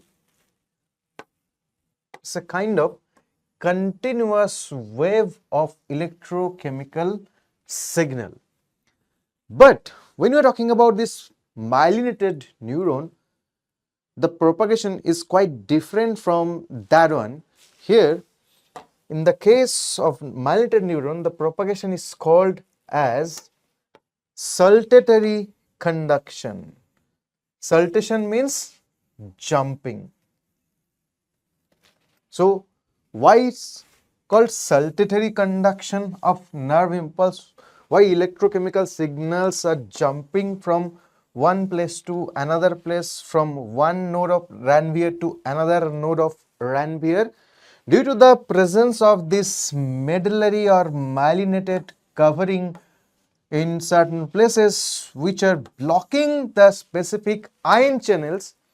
So that's why formation of localized circuit will be there, but in a distinct distance, and that's why the movement of charges will be from one node of Ranvier to another node of Ranvier, and that's why it looks like the nerve impulse is jumping, and we are calling this kind of nerve impulse propagation as saltatory conduction. Saltation means jumping. Because when nerve impulse is propagated or action potential is generated, there will be concurrent opening and closing of voltage gated channel of sodium and potassium, right? there will be continuous opening of voltage gated channels for sodium and potassium. So whenever they will be finding presence of this myelinated covering, these voltage gated channels are blocked, and only into these non-myelinated zones these channels can be operated. So that's why it will be resulting into a jumping or saltatory conduction. Okay. Now here a table can be observed. Now what you can learn from this particular table? This table is telling us that during the different phases of nerve impulse conduction, the operation of different channels and pumps, right? Okay. So first, this polarization phase. So during the time of polarization phase, this sodium potassium ATPase pumps are open, they are working properly. This passive diffusion, that means the leak channels are also operating in a proper manner, but these voltage gated channels of sodium and potassium, they are closed now during the time of polarization, and the resting membrane potential is in between -60 to -85. That at an average you will be finding -70 millivolt will be resting membrane potential, and inside the axon or inside the cytosol of the axon, the environment is overall negative in nature, right? Now let's come to the depolarization, next step after polarization phase.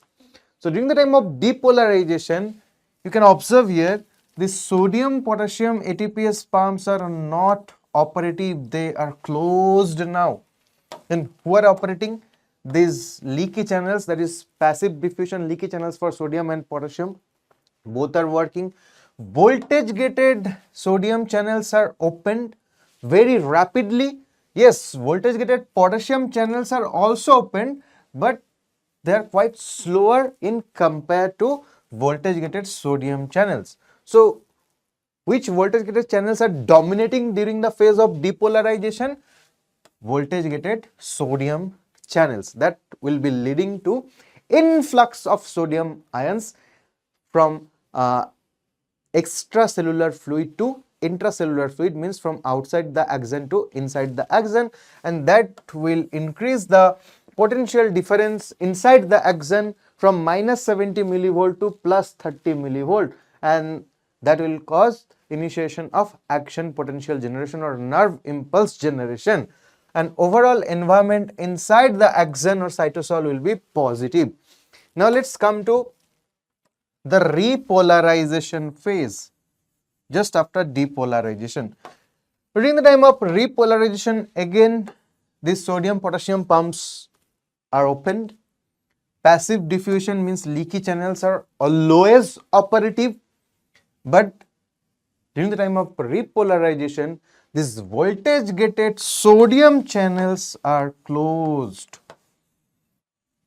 but these voltage gated potassium channels are hyperactive now. That will lead to efflux of potassium ion. Ions will be moving from axon to outside axon, and that will cause drastic fall in the potential difference inside axon. Again from +30 it will become -70 millivolt, and that's why you are calling it repolarization, and overall inside the axon the environment is negative. Okay, so that was all. Hyperpolarization, in higher classes you will be studying about hyperpolarization. Now what basically hyperpolarization is, if you study the graphical representation,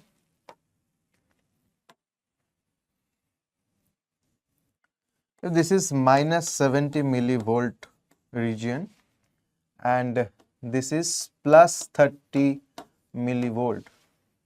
This axis, this y-axis is showing about the potential difference, right?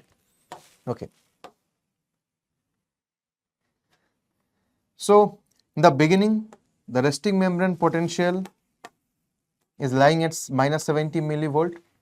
Upon arrival of the stimulus, it will be increased from minus 70 to minus 55 millivolt.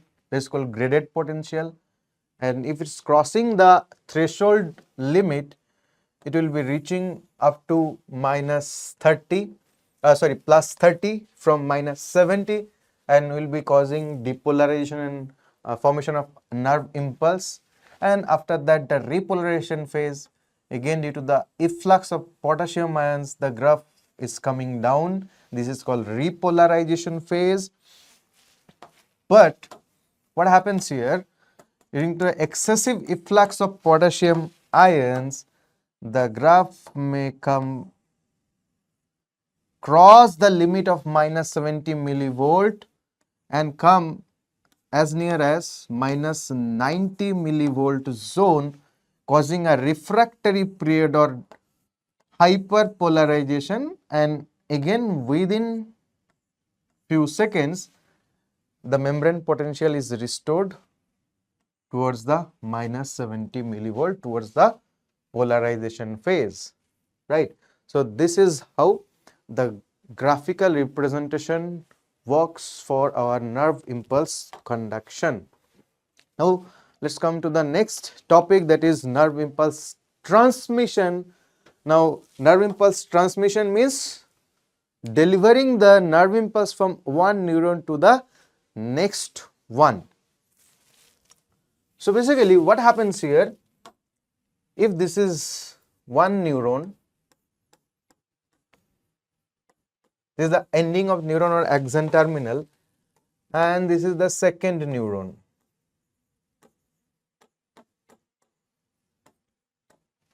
So the junction of these two neurons, you will be finding synapse. And through this synapse,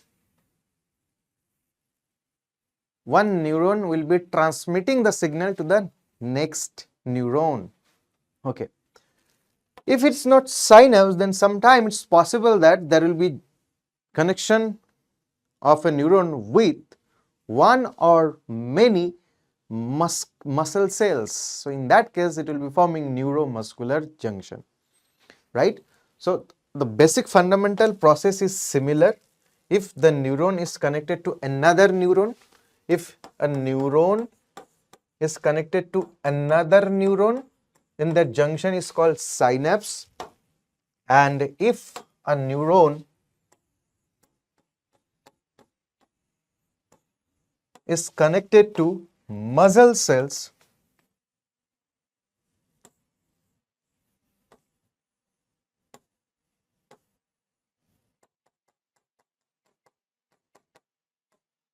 then that is called as neuromuscular junctions.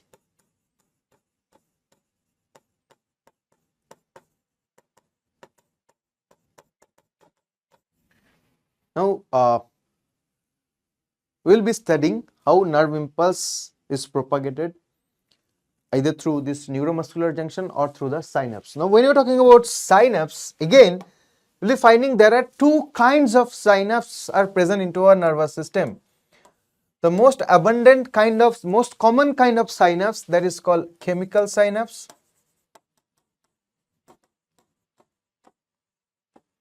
And a very less number of electrical synapses are also present into our nervous system.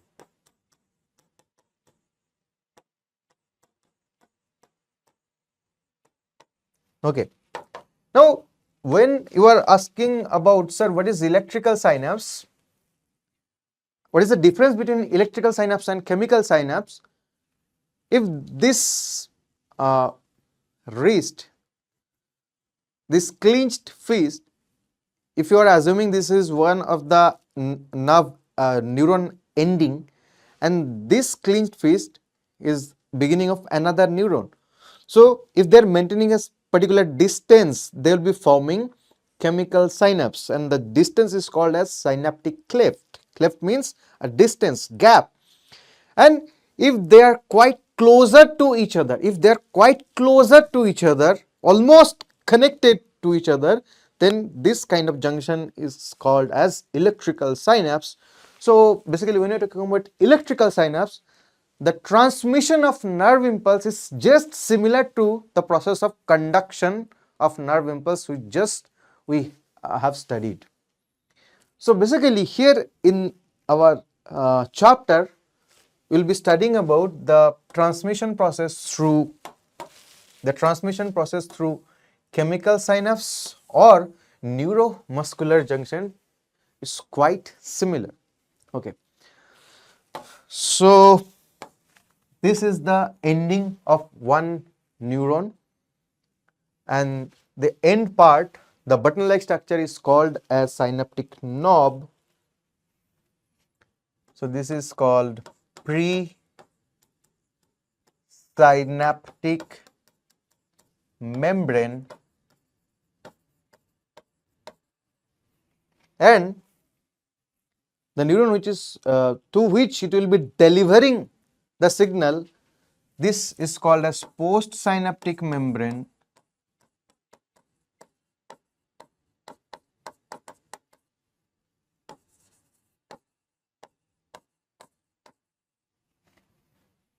Now inside this presynaptic knob, these things you are observing are called synaptic vesicles.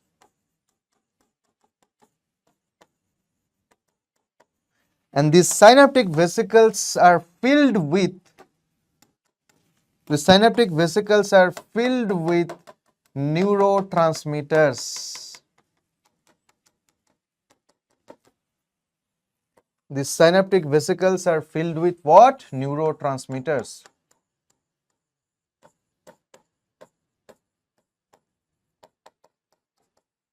Now, what do you mean by neurotransmitter? As because you can find there is a gap in between the two membranes, which is called synaptic cleft.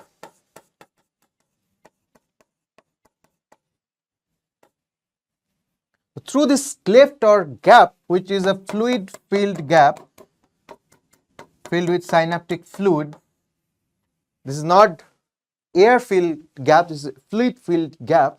Now through this synaptic cleft, if you want to transmit signal, you need to utilize some special chemicals. They are called neurotransmitter, and that's why we are naming this junction as chemical synapse, right? Okay. Now how it's operated. When depolarization is coming at the end of this particular neuron, that depolarization will be triggering some voltage gated channels of calcium. So this depolarization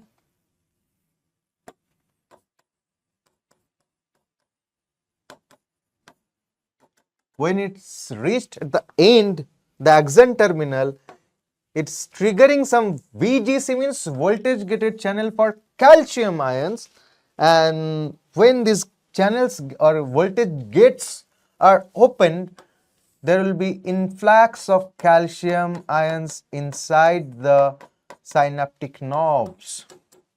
There will be influx of calcium ions into the synaptic knob, and this phenomena will trigger this synaptic vesicle to do movement or to perform exocytosis of this neurotransmitter into this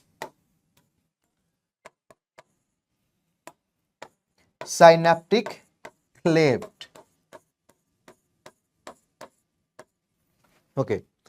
Now, when these neurotransmitters are released into this synaptic cleft, they will be diffusing towards the postsynaptic membrane, and they will be binding with the neurotransmitter receptors they'll be binding with neurotransmitter receptors.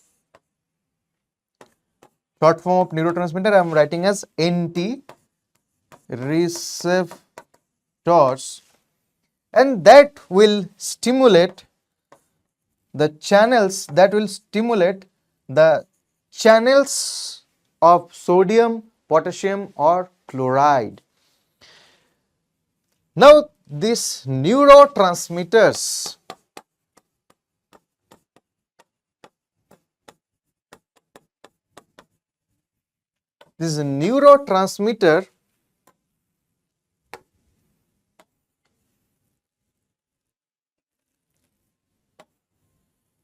are of two types. These neurotransmitters are of two types. One kind is called excitatory neurotransmitters, which will be causing depolarization or activation of next neuron, and another kind of neurotransmitter are called as inhibitory neurotransmitters. Right? There are two kinds of neurotransmitters are there. Most common example of excitatory neurotransmitter for neuromuscular junctions is ACH, that is acetylcholine, and most common inhibitory neurotransmitter is GABA, gamma aminobutyric acid. Okay. In higher classes, you will be learning about different kinds of neurotransmitter, how they are stimulating the neuromuscular junction or post-synaptic receptors. That's a very interesting mechanism to study. Okay, but for now, for our target, just we have to know that neurotransmitter can be of two types, excitatory or inhibitory. So acetylcholine act as excitatory neurotransmitter for muscle, right? But same acetylcholine can act as inhibitory neurotransmitter when it is applied for cardiac muscle. So acetylcholine is excitatory for skeletal muscle but inhibitory neurotransmitter for cardiac muscle. And GABA is the most common inhibitory neurotransmitter of a body. For example, if someone is drinking alcohol, then why he or she will be feeling dizzy, right? It's due to the activation of this secretion of GABA that will be deactivating some of the neurons or the consciousness which are required for our normal activities. That's why when after drinking alcohol, if someone is walking, he will be staggering, right? Okay. So if excitatory neurotransmitters are stimulating or binding with these receptors present on postsynaptic membrane, they will be stimulating influx of sodium ions, and influx of sodium ion will cause depolarization of postsynaptic neuron, and that will activate that particular neuron. But in case if you are finding that there is influx of chloride ion or efflux of potassium ion, both the condition will stimulate hyperpolarization of postsynaptic neuron, and that will hyperpolarize or deactivate the upcoming neurons. So that's how neurotransmission works. So again I am repeating, depolarization comes to the end of the neuron, and that will stimulate activation of voltage gated calcium channels. There will be entry of calcium into the synaptic knob region, and that will stimulate the synaptic vesicles which are filled with neurotransmitter. When they are triggered, these vesicles will perform exocytosis of this neurotransmitter into the synaptic cleft. The neurotransmitter will be diffused towards the postsynaptic membrane, will bind to the receptor, and either they will be exhibiting their excitatory activity or inhibitory activity by making these channels of ions permeable for sodium ions or potassium ions or chloride ion. So, if there is entry of sodium ion, that will cause depolarization of the next neuron.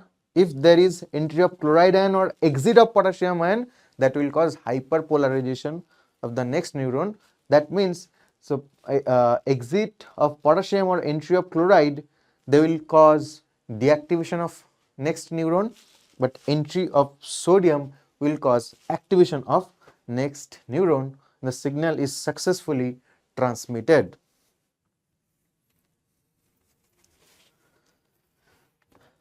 Okay. Now let's come to the central nervous system. Central nervous system is mainly made up of brain and spinal cord. So basically we need to study in detail about our brain, the highest command center of coordination. The highest center of coordination, that is our brain. Brain is also called as encephalon in Latin.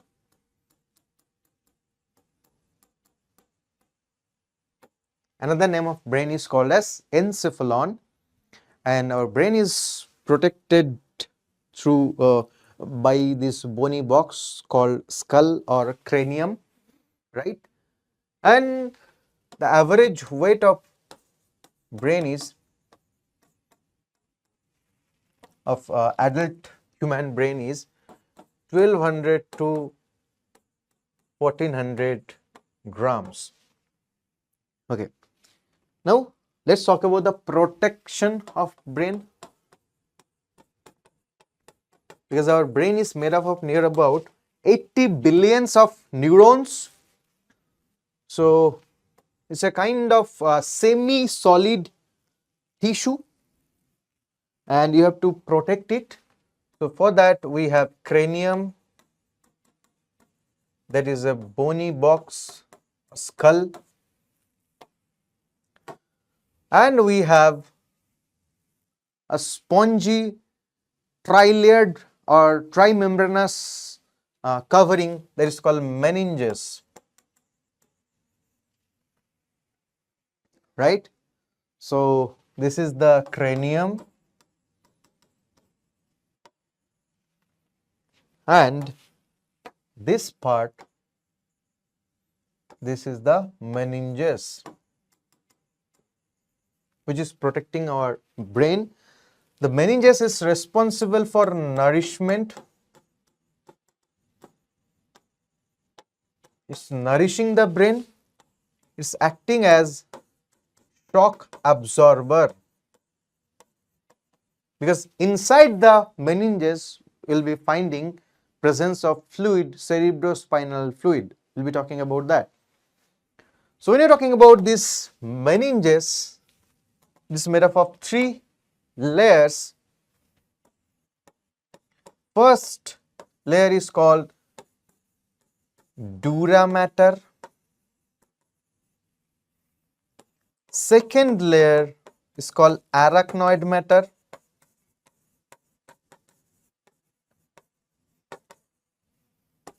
And third layer is called pia matter.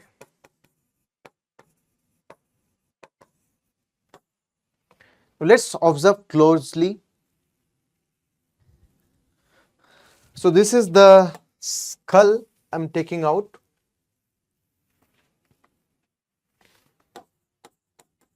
Or cranium, the bony covering. Now, if you take out the skull, the brain is protected by 3 layers of meninges. Now I'll be taking out this layer, which is called as dura mater. It's very tough or hard in nature, it's durable, that's why it's called as dura mater.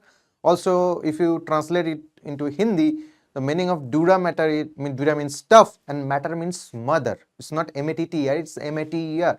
So it's tough mother so like a tough mother protecting the brain.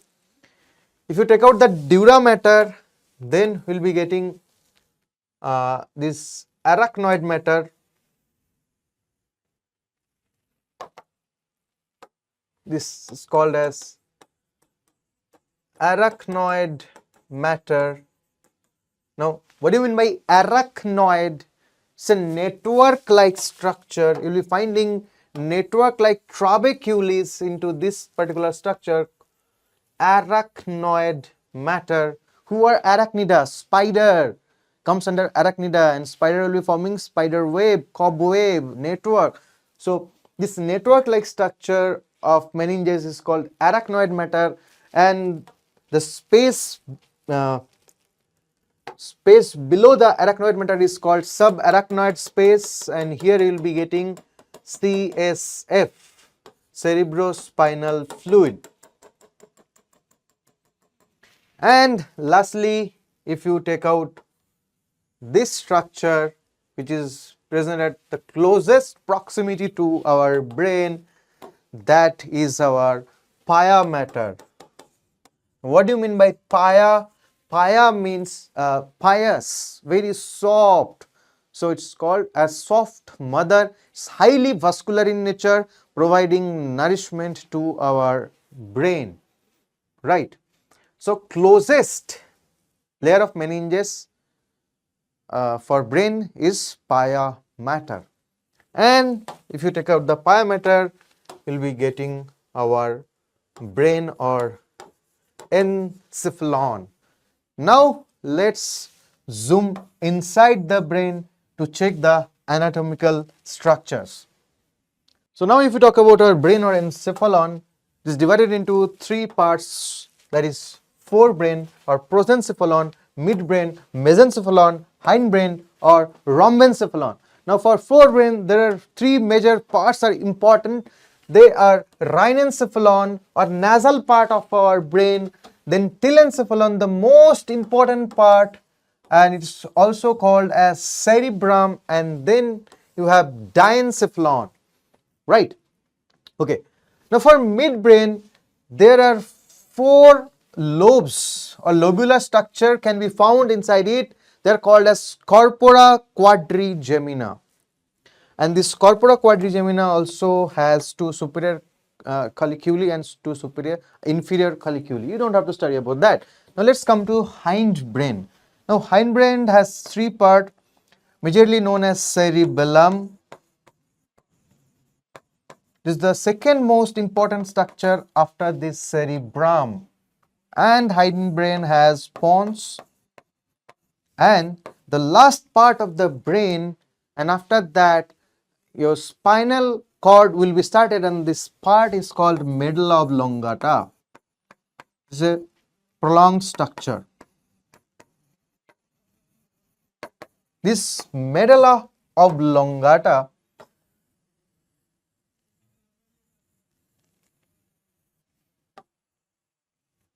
that will be coming through a large foramen of or occipital bone of skull. It's called foramen magnum, and that will be connected to spinal cord.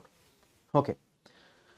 Now let's identify the structure here in this diagram of our encephalon or brain.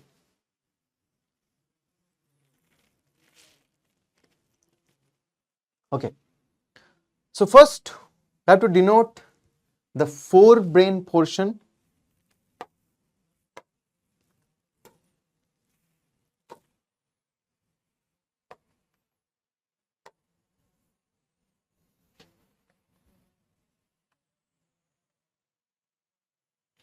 So this part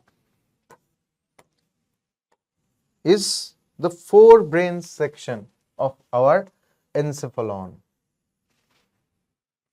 right?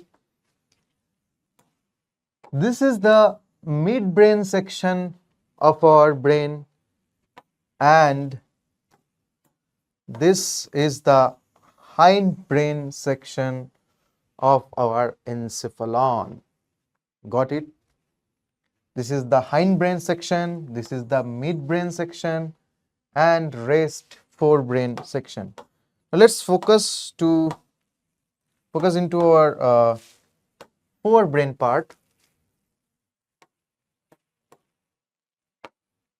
Okay, so forebrain has three parts. What are they? They are rhinencephalon. So where you will be finding rhinencephalon? Just near to the nose. Here a small lobe is present, that is called rhinencephalon.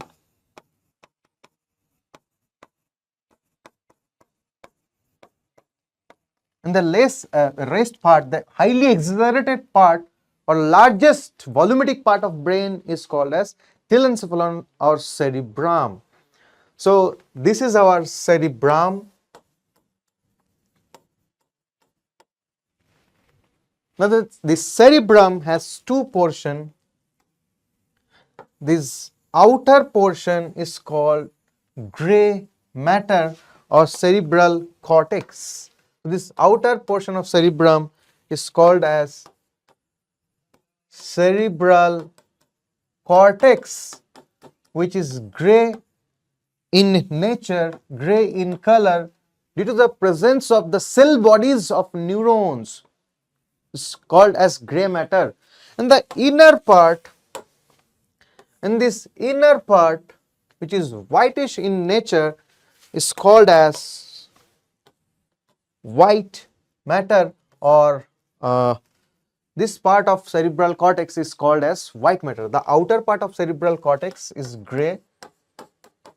The inner part of cerebral cortex is called as white matter. The inner part of cerebral cortex is called white matter, and below this there will be cerebral medulla, which will be masked by this diencephalon portion. Okay. Now if you are observing the surface area of the cerebral cortex, we are observing this kind of foldings. Now what are these? So this hill formation, these are called gyri or gyrus. This valley formation or these depressions are called sulci or sulcus. Now why it's folded? See, what is the capacity of our brain box? That is only 1350 to 1400 cc. It's called cranial capacity of your brain. Can also be explained as cubic centimeter in like in respect of volumetric area.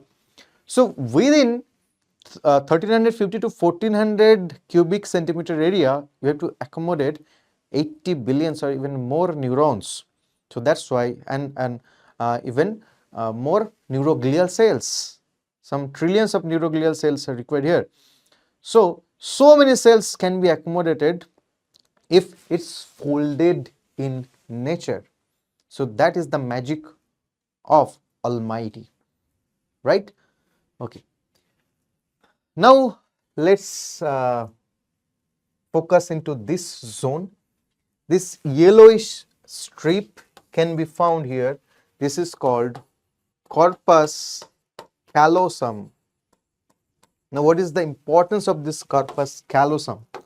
This corpus callosum, this is a tract. Tract means bunch of axon of neurons.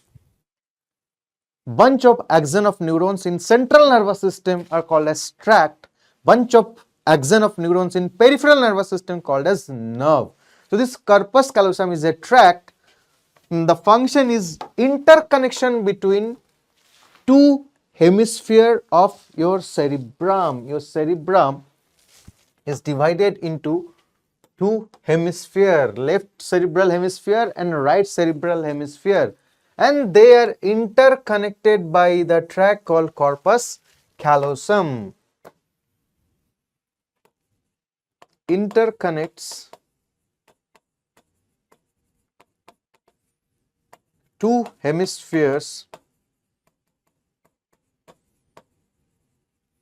of cerebrum. Okay, and that's quite interesting fact, as because left cerebral hemisphere can communicate with right side and right cerebral hemisphere can communicate with right side. Most of the activities which are performed uh, by your left hand or left feet, left side activities are regulated by our right brain and the right side activities are regulated by our left brain. So if your left brain is damaged, the activities of your right side will be hampered. Okay. Now, what is this oval shaped structure present below this corpus callosum? This is the largest section of our diencephalon region. This is diencephalon region, and that is called as thalamus,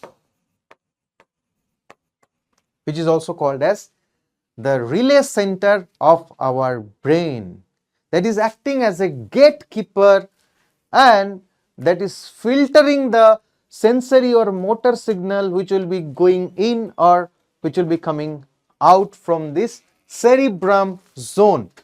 And below this thalamus, this portion is hypothalamus.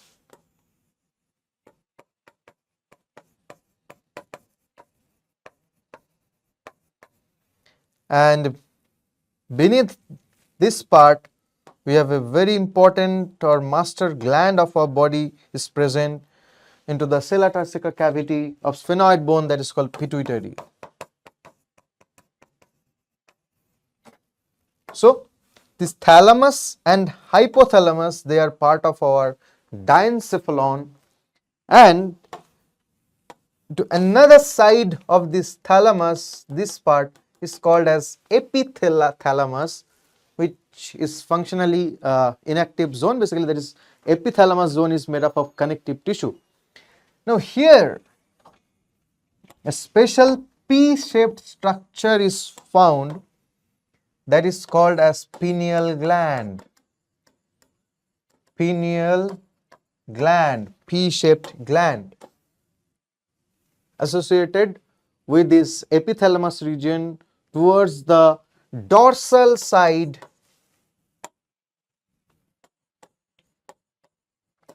of our brain. Got it? Okay. Now here below this region, these four lobes can be visible. And this part is the midbrain.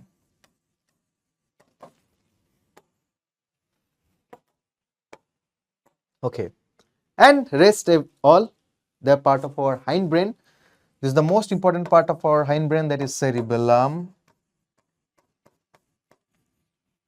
Again, this cerebellum has cerebellar cortex and cerebellar medulla, and inside this cerebellar medulla region you will be finding a oak tree kind of structure, which is very much necessary, a very important processor to maintain the body posture or balance, which is called as tree of life or arbor vitae. So this special structure present inside the cerebellum into the cerebellar media region is called oak tree or tree of life or arbor vitae. So like cerebrum, cerebellum also has two hemispheres, left cerebellar hemisphere and right cerebellar hemisphere. This particular bulged section of hindbrain is called pons, and this elongated part, this is medulla oblongata, the last part of your brain. And together this medulla oblongata, pons and midbrain, this particular part is forming our brain stem. So brain stem is formed by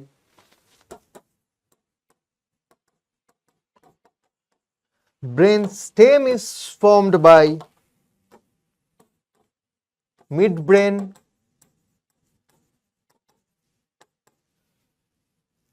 plus pons plus medulla oblongata.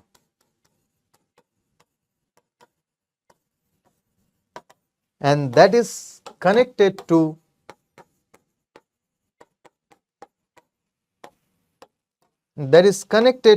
spinal cord, right? Another important thing, when you're talking about the forebrain part, if this is the telencephalon or cerebrum, or this is the cerebral cortex region, the outer part is called gray matter, and the inner part is called white matter. Now, this particular zone, which is masked by thalamus and hypothalamus region, that is actually called as cerebral medulla. And in the cerebral medulla region, you will be finding some special structures, and they are called as hippocampus,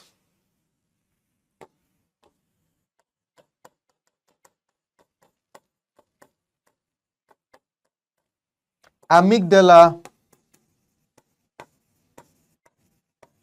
and also basal ganglia.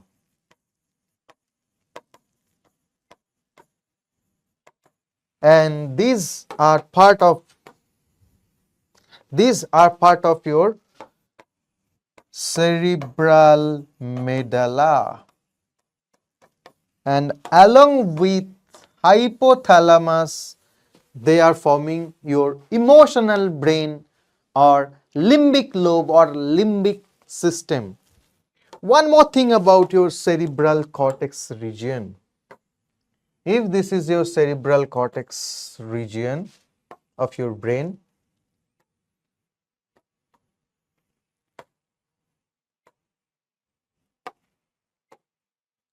this part is called frontal lobe, which is the most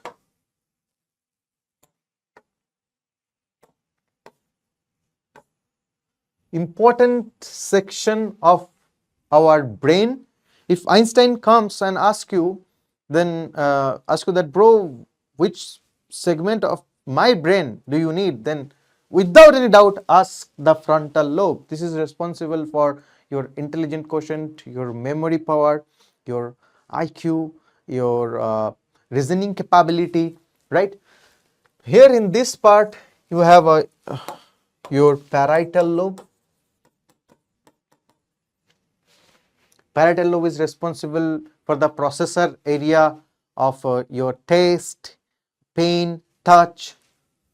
Here if you have your eye, just at the 180-degree angle you have your occipital lobe, and this is the processor area. Occipital lobe is processor area of your vision, and here you have your ear, and near to this you have this particular lobe of your brain that is called temporal lobe of your cerebrum, which is again processing center of your auditory processor is present into this temporal region, as well as taste processor, smell processor is also present into your temporal region. So frontal lobe is responsible for speaking, delivery of speech, Broca's area, responsible for thinking, memory, intelligence. Parietal lobe is responsible for a processor area of touch, pain and taste. Temporal lobe is responsible for the processing of sound as well as smell, and occipital lobe is processor of vision. So we are done with the major anatomical structure present into our brain. And you know, this hypothalamus is very much important for us. It's called master of master because it's regulating the neuroendocrine secretion of master gland or pituitary gland. This hypothalamus is also regulating this pineal gland with the help of suprachiasmatic nucleus, and that's why hypothalamus is also called as the master clock of our body. Pineal gland is called as clock of our body, but hypothalamus, as because it's regulating the pineal gland, is called as master clock of your body. Okay. Now, if you open your brain into two halves, this will be your cerebral hemisphere. Now, suppose this is your right cerebral hemisphere, this is your left cerebral hemisphere. They are divided by a depression that is called median fissure. Here you will be finding, if you take out your skull and meninges, here you will be finding a depression or groove that is called median fissure, which is separating the two hemisphere of your cerebrum. Okay. Now, into this forebrain part, into this telencephalon part, you will be finding two ventricles. You know that your CNS is hollow inside, and these hollow parts are called as ventricles. So, this first and second, these are the lateral ventricles.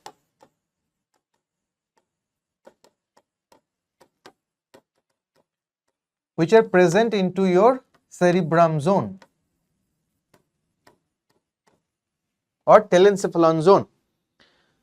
The third ventricle, this is called third ventricle,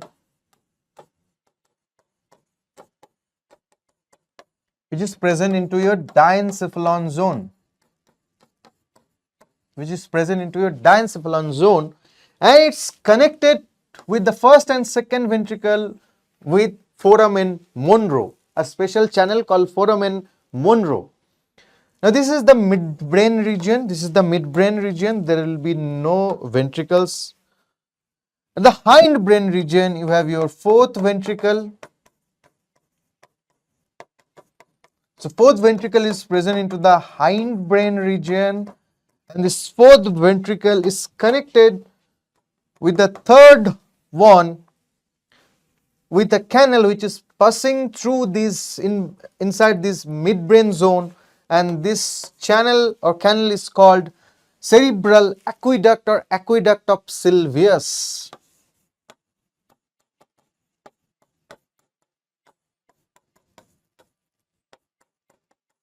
Or Sylvian aqueduct or cerebral aqueduct. So, what is this? This connector between third ventricle to fourth ventricle of your brain, right? So, that was all about the anatomical structure of our brain. Now, let's come to the functional aspect of forebrain as given in NCERT. Okay. So, the most important part of your forebrain is cerebral cortex. Now, the cerebral cortex has, if you talk about cerebral cortex, it has sensory area, it has motor area, and the largest area of cerebral cortex, that is the main processor of your brain, that is called association area. So, this cerebral cortex is divided into sensory area. Sensory area means the area or region of your brain which are responsible for perceiving the signal. Motor area, which are responsible for delivering the signal, processed signal, and this processor of your brain actually called as association areas. These are the processors.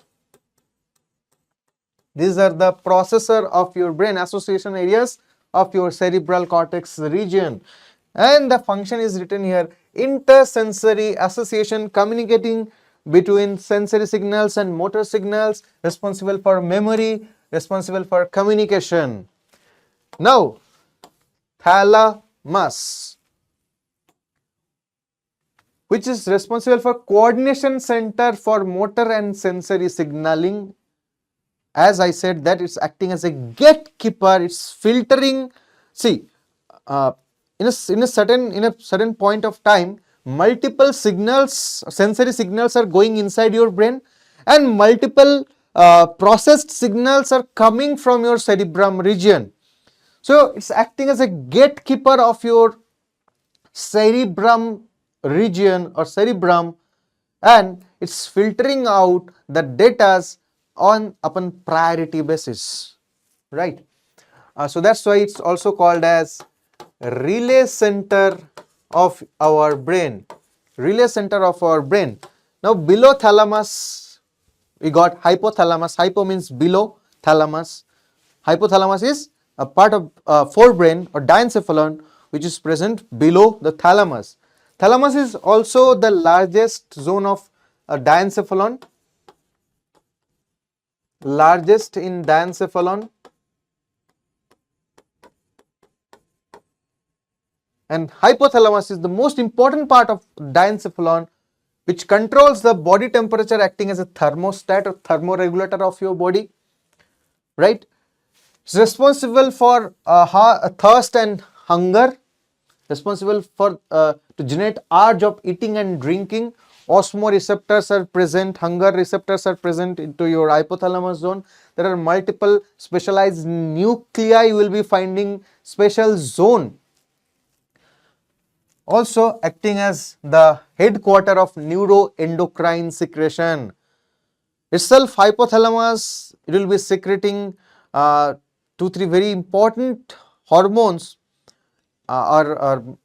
many releasing and inhibiting hormones, which will be giving signal, stimulatory or inhibitory signal to the anterior pituitary, and few hormones produced by hypothalamus like ADH, antidiuretic hormone, and oxytocin hormone, they are stored into the posterior pituitary.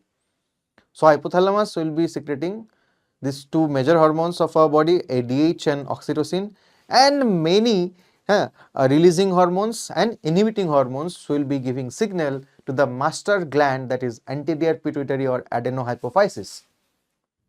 Okay. Now, last but not the least, very important part of your forebrain, a part of your cerebral medullary zone, that is made up of hippocampus, amygdala. These two are part of your cerebral medulla, and along with hypothalamus as given in NCERT, we call this part as emotional brain.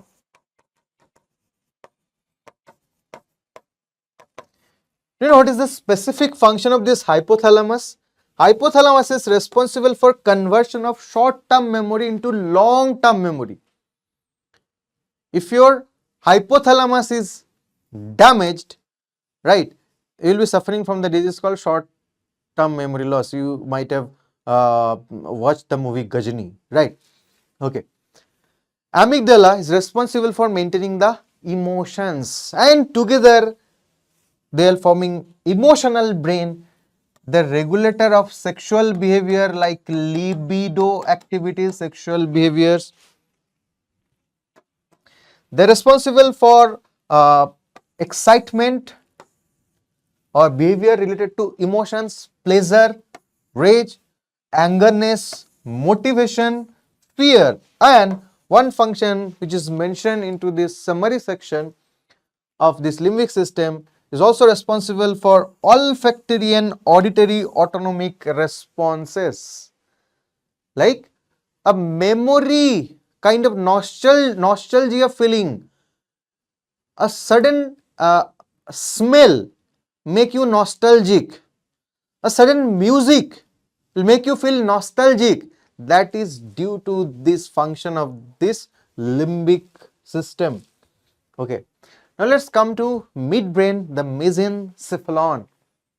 It contains 4 lobes and they are called as corpora quadrigemina. Quadri means 4. Okay. Function as mentioned here, receives and integrates visual, tactile and auditory inputs. It's written into the summary section of this chapter. Okay. Now, what do you mean by receives and integrates visual, tactile and auditory inputs? Basically, they are related to reflex, auditory reflex, taste related or touch related reflex, and any vision related reflex. Let me explain in a proper manner. So obviously there are few reflex which are prepared or processed by your brain. That depends upon the practice mechanism. So when you started reading, when you were studying in nursery or LKG, hardly you could have read a word or sentence, right? But now upon practicing again and again, when you are reading a book, reading a page, within a minute or within 2 minutes, it will be very easy job for your cup of tea for you, right? While you are when you are playing cricket and you are a batsman, you are following the ball coming from after the delivery of the bowler. You are following the movement of the ball towards your bat, and accordingly you will be playing either it's sixer or four, either you will be defending it by playing front foot or back foot or a cover drive. So everything depends upon your visual reflex, and if you practice more, that will make you perfect while you are doing batting as a batsman. Okay, now let me give you some example of auditory kind of reflex. Suppose the environment is calm and quiet, you are writing something minorly, suddenly you heard a gunshot or a sound of blast, then what will be the reaction of your body? Suddenly your reaction will be like this. So that's a auditory reflex, right? Similarly, that same kind of things can be happened with touch or tactile reflexes. Some touches, some tingling will be creating a special kind of sensation into your body. Okay, so that is due to the action of this mid brain. Okay, now let's come to the rhombencephalon or hindbrain. The cerebellum, this is responsible for maintaining balance and body posture. This integrates informations received from semicircular canals of ear and auditory system. That's why it said that our inner ear is responsible for maintaining the balance, and there's basically sensory part and sending signal to the cerebellum and maintaining our body posture and body balance while you are writing, while you are typing, while you are running, while you are sweeping, when you are anything, when you are doing some work, and you can maintain your body balance due to the action of cerebellum. But after drinking alcohol, if someone is drinking alcohol, that will be affecting your cerebellum region, and that's why you will be losing control of balance. Okay, next part is pons. Interconnects different regions of brain. It's very important function, interconnection of different parts of your brain. And another function is given into the chapter called breathing and exchange of gases. Pons region has pontine nucleus, which has two very important sections. One is called pneumotaxic center, and another is called as apneustic center.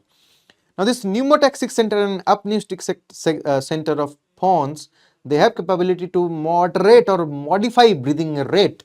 So it can be said as pons is also responsible or acting as a modifier of rate of breathing. Though the center of regulation of breathing, which is present into the medulla of oblongata region, as because it possesses all of the important centers for autonomic nervous system. It's responsible for regulation of respiration with the help of respiratory rhythm center RRC, responsible for regulation of digestion and gastric secretion into your stomach, responsible for regulation of cardiac activities and also micturition. So that was all about the function of different parts of brain, and now let's solve few questions and conclude the chapter. So here we got a question. Multipolar neurons have one axon. Multipolar neurons have one axon, two or more dendrites, and are found in multipolar neurons. Most abundant neurons present into our body are found in cerebral cortex region. Okay, so do you know what are the different types of nephrons? In NCERT it said that in human body, three types of nephrons, neurons are present. three types of neurons are present into human body. What are they? They are unipolar, which are present into only during the time of embryonic developmental phase. Bipolar neuron present into our eye, into our ear, or into our olfactory epithelium of nose. And multipolar neuron present in most of the parts of our nervous system, as it said, it's given in NCERT, present into the cerebral cortex region. There is another kind of neurons, and neurons can be found. They are called pseudo unipolar. You will be finding them into the sensory arm of your spinal nerve. Another kind of neurons are present into animal kingdom. They are apolar neuron. You won't be finding them into higher order animals, but if you search for hydra, jellyfish, there who have the diffuse kind of nerve nets into the body, they are made up of apolar neurons. Okay. Next question, the sodium potassium pumps of axon membrane. Remember, we call them Nokia pump. Sodium out and potassium in with the help of ATP hydrolysis. So the sodium pumps of axon membrane, they operate during repolarization and pump 2 sodium outward and 3 potassium inward. No. They operate during depolarization and pump 3 sodium outwards and 2 potassium into the cell. Yes, this is our answer. The sodium potassium pumps, they will be switched off. This is not the answer. They will be switched off during the time of depolarization. During the time of depolarization, they will be switched off, so they can't be operative. So this can't be our answer. They operate during resting state and pumps 2 potassium outwards. This is also wrong. They operate during resting state and pump 3 sodium outwards and 2 potassium into the cell. So this is our answer. Now this is a very important fact that sodium potassium pumps are switched off only during the time of depolarization.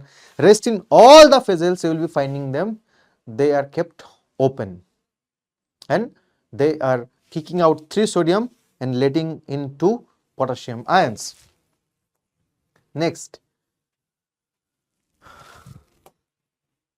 which of the following statements are correct with reference to repolarization? Repolarization. Okay, during the time of repolarization, K plus diffuses outside the axonal membrane. This is correct. Resting membrane potential of the membrane is restored during the time of repolarization. Yes, resting membrane potential 70 millivolt is restored. That is also correct. No movement of ion takes place axon the axon membrane. This is not correct. Na plus diffuse outside. This is also incorrect. So our answer will be 1 and 2.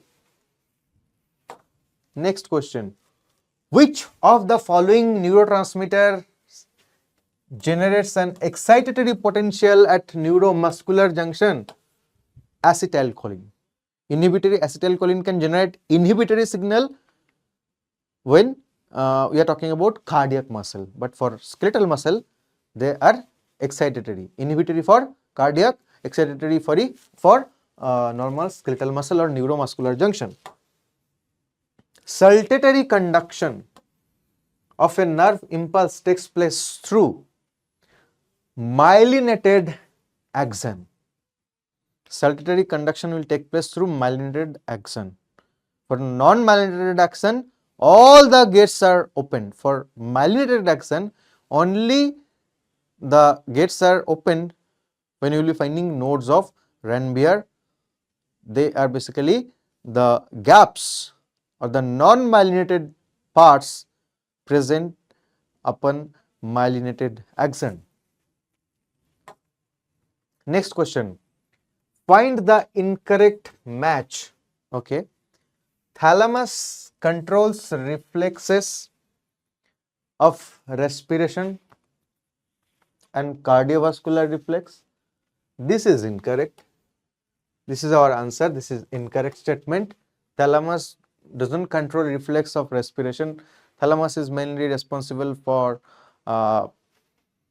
relay station, is working as relay station for sensory or motor signals. Okay, rest all are correct a bit. Association area, neither clearly sensory nor motor in function, absolutely correct. Hypothalamus controls body temperature, urge of eating and drinking, correct. Corpus callosum, tract of nerve fibers which connect the two cerebral hemisphere, this is also correct. Remember, what do you mean by tract? Tract means nothing but tuft or bunch of axons. Where? In CNS. Now, if you are asked bunch of axons in PNS, we will not be calling them tract, we will be calling them nerve. So, with this, we are ending the chapter. Do not forget to check the QR for our WhatsApp channel PW NEET English, and to get that DPP, to check the DPP which you can get inside the PW app, and every time you are practicing questions, that is keeping you in a forward direction towards the race of NEET 2026 or whenever you are preparing for the chapter, right? So with this, thank you, bye bye and Jai Hind.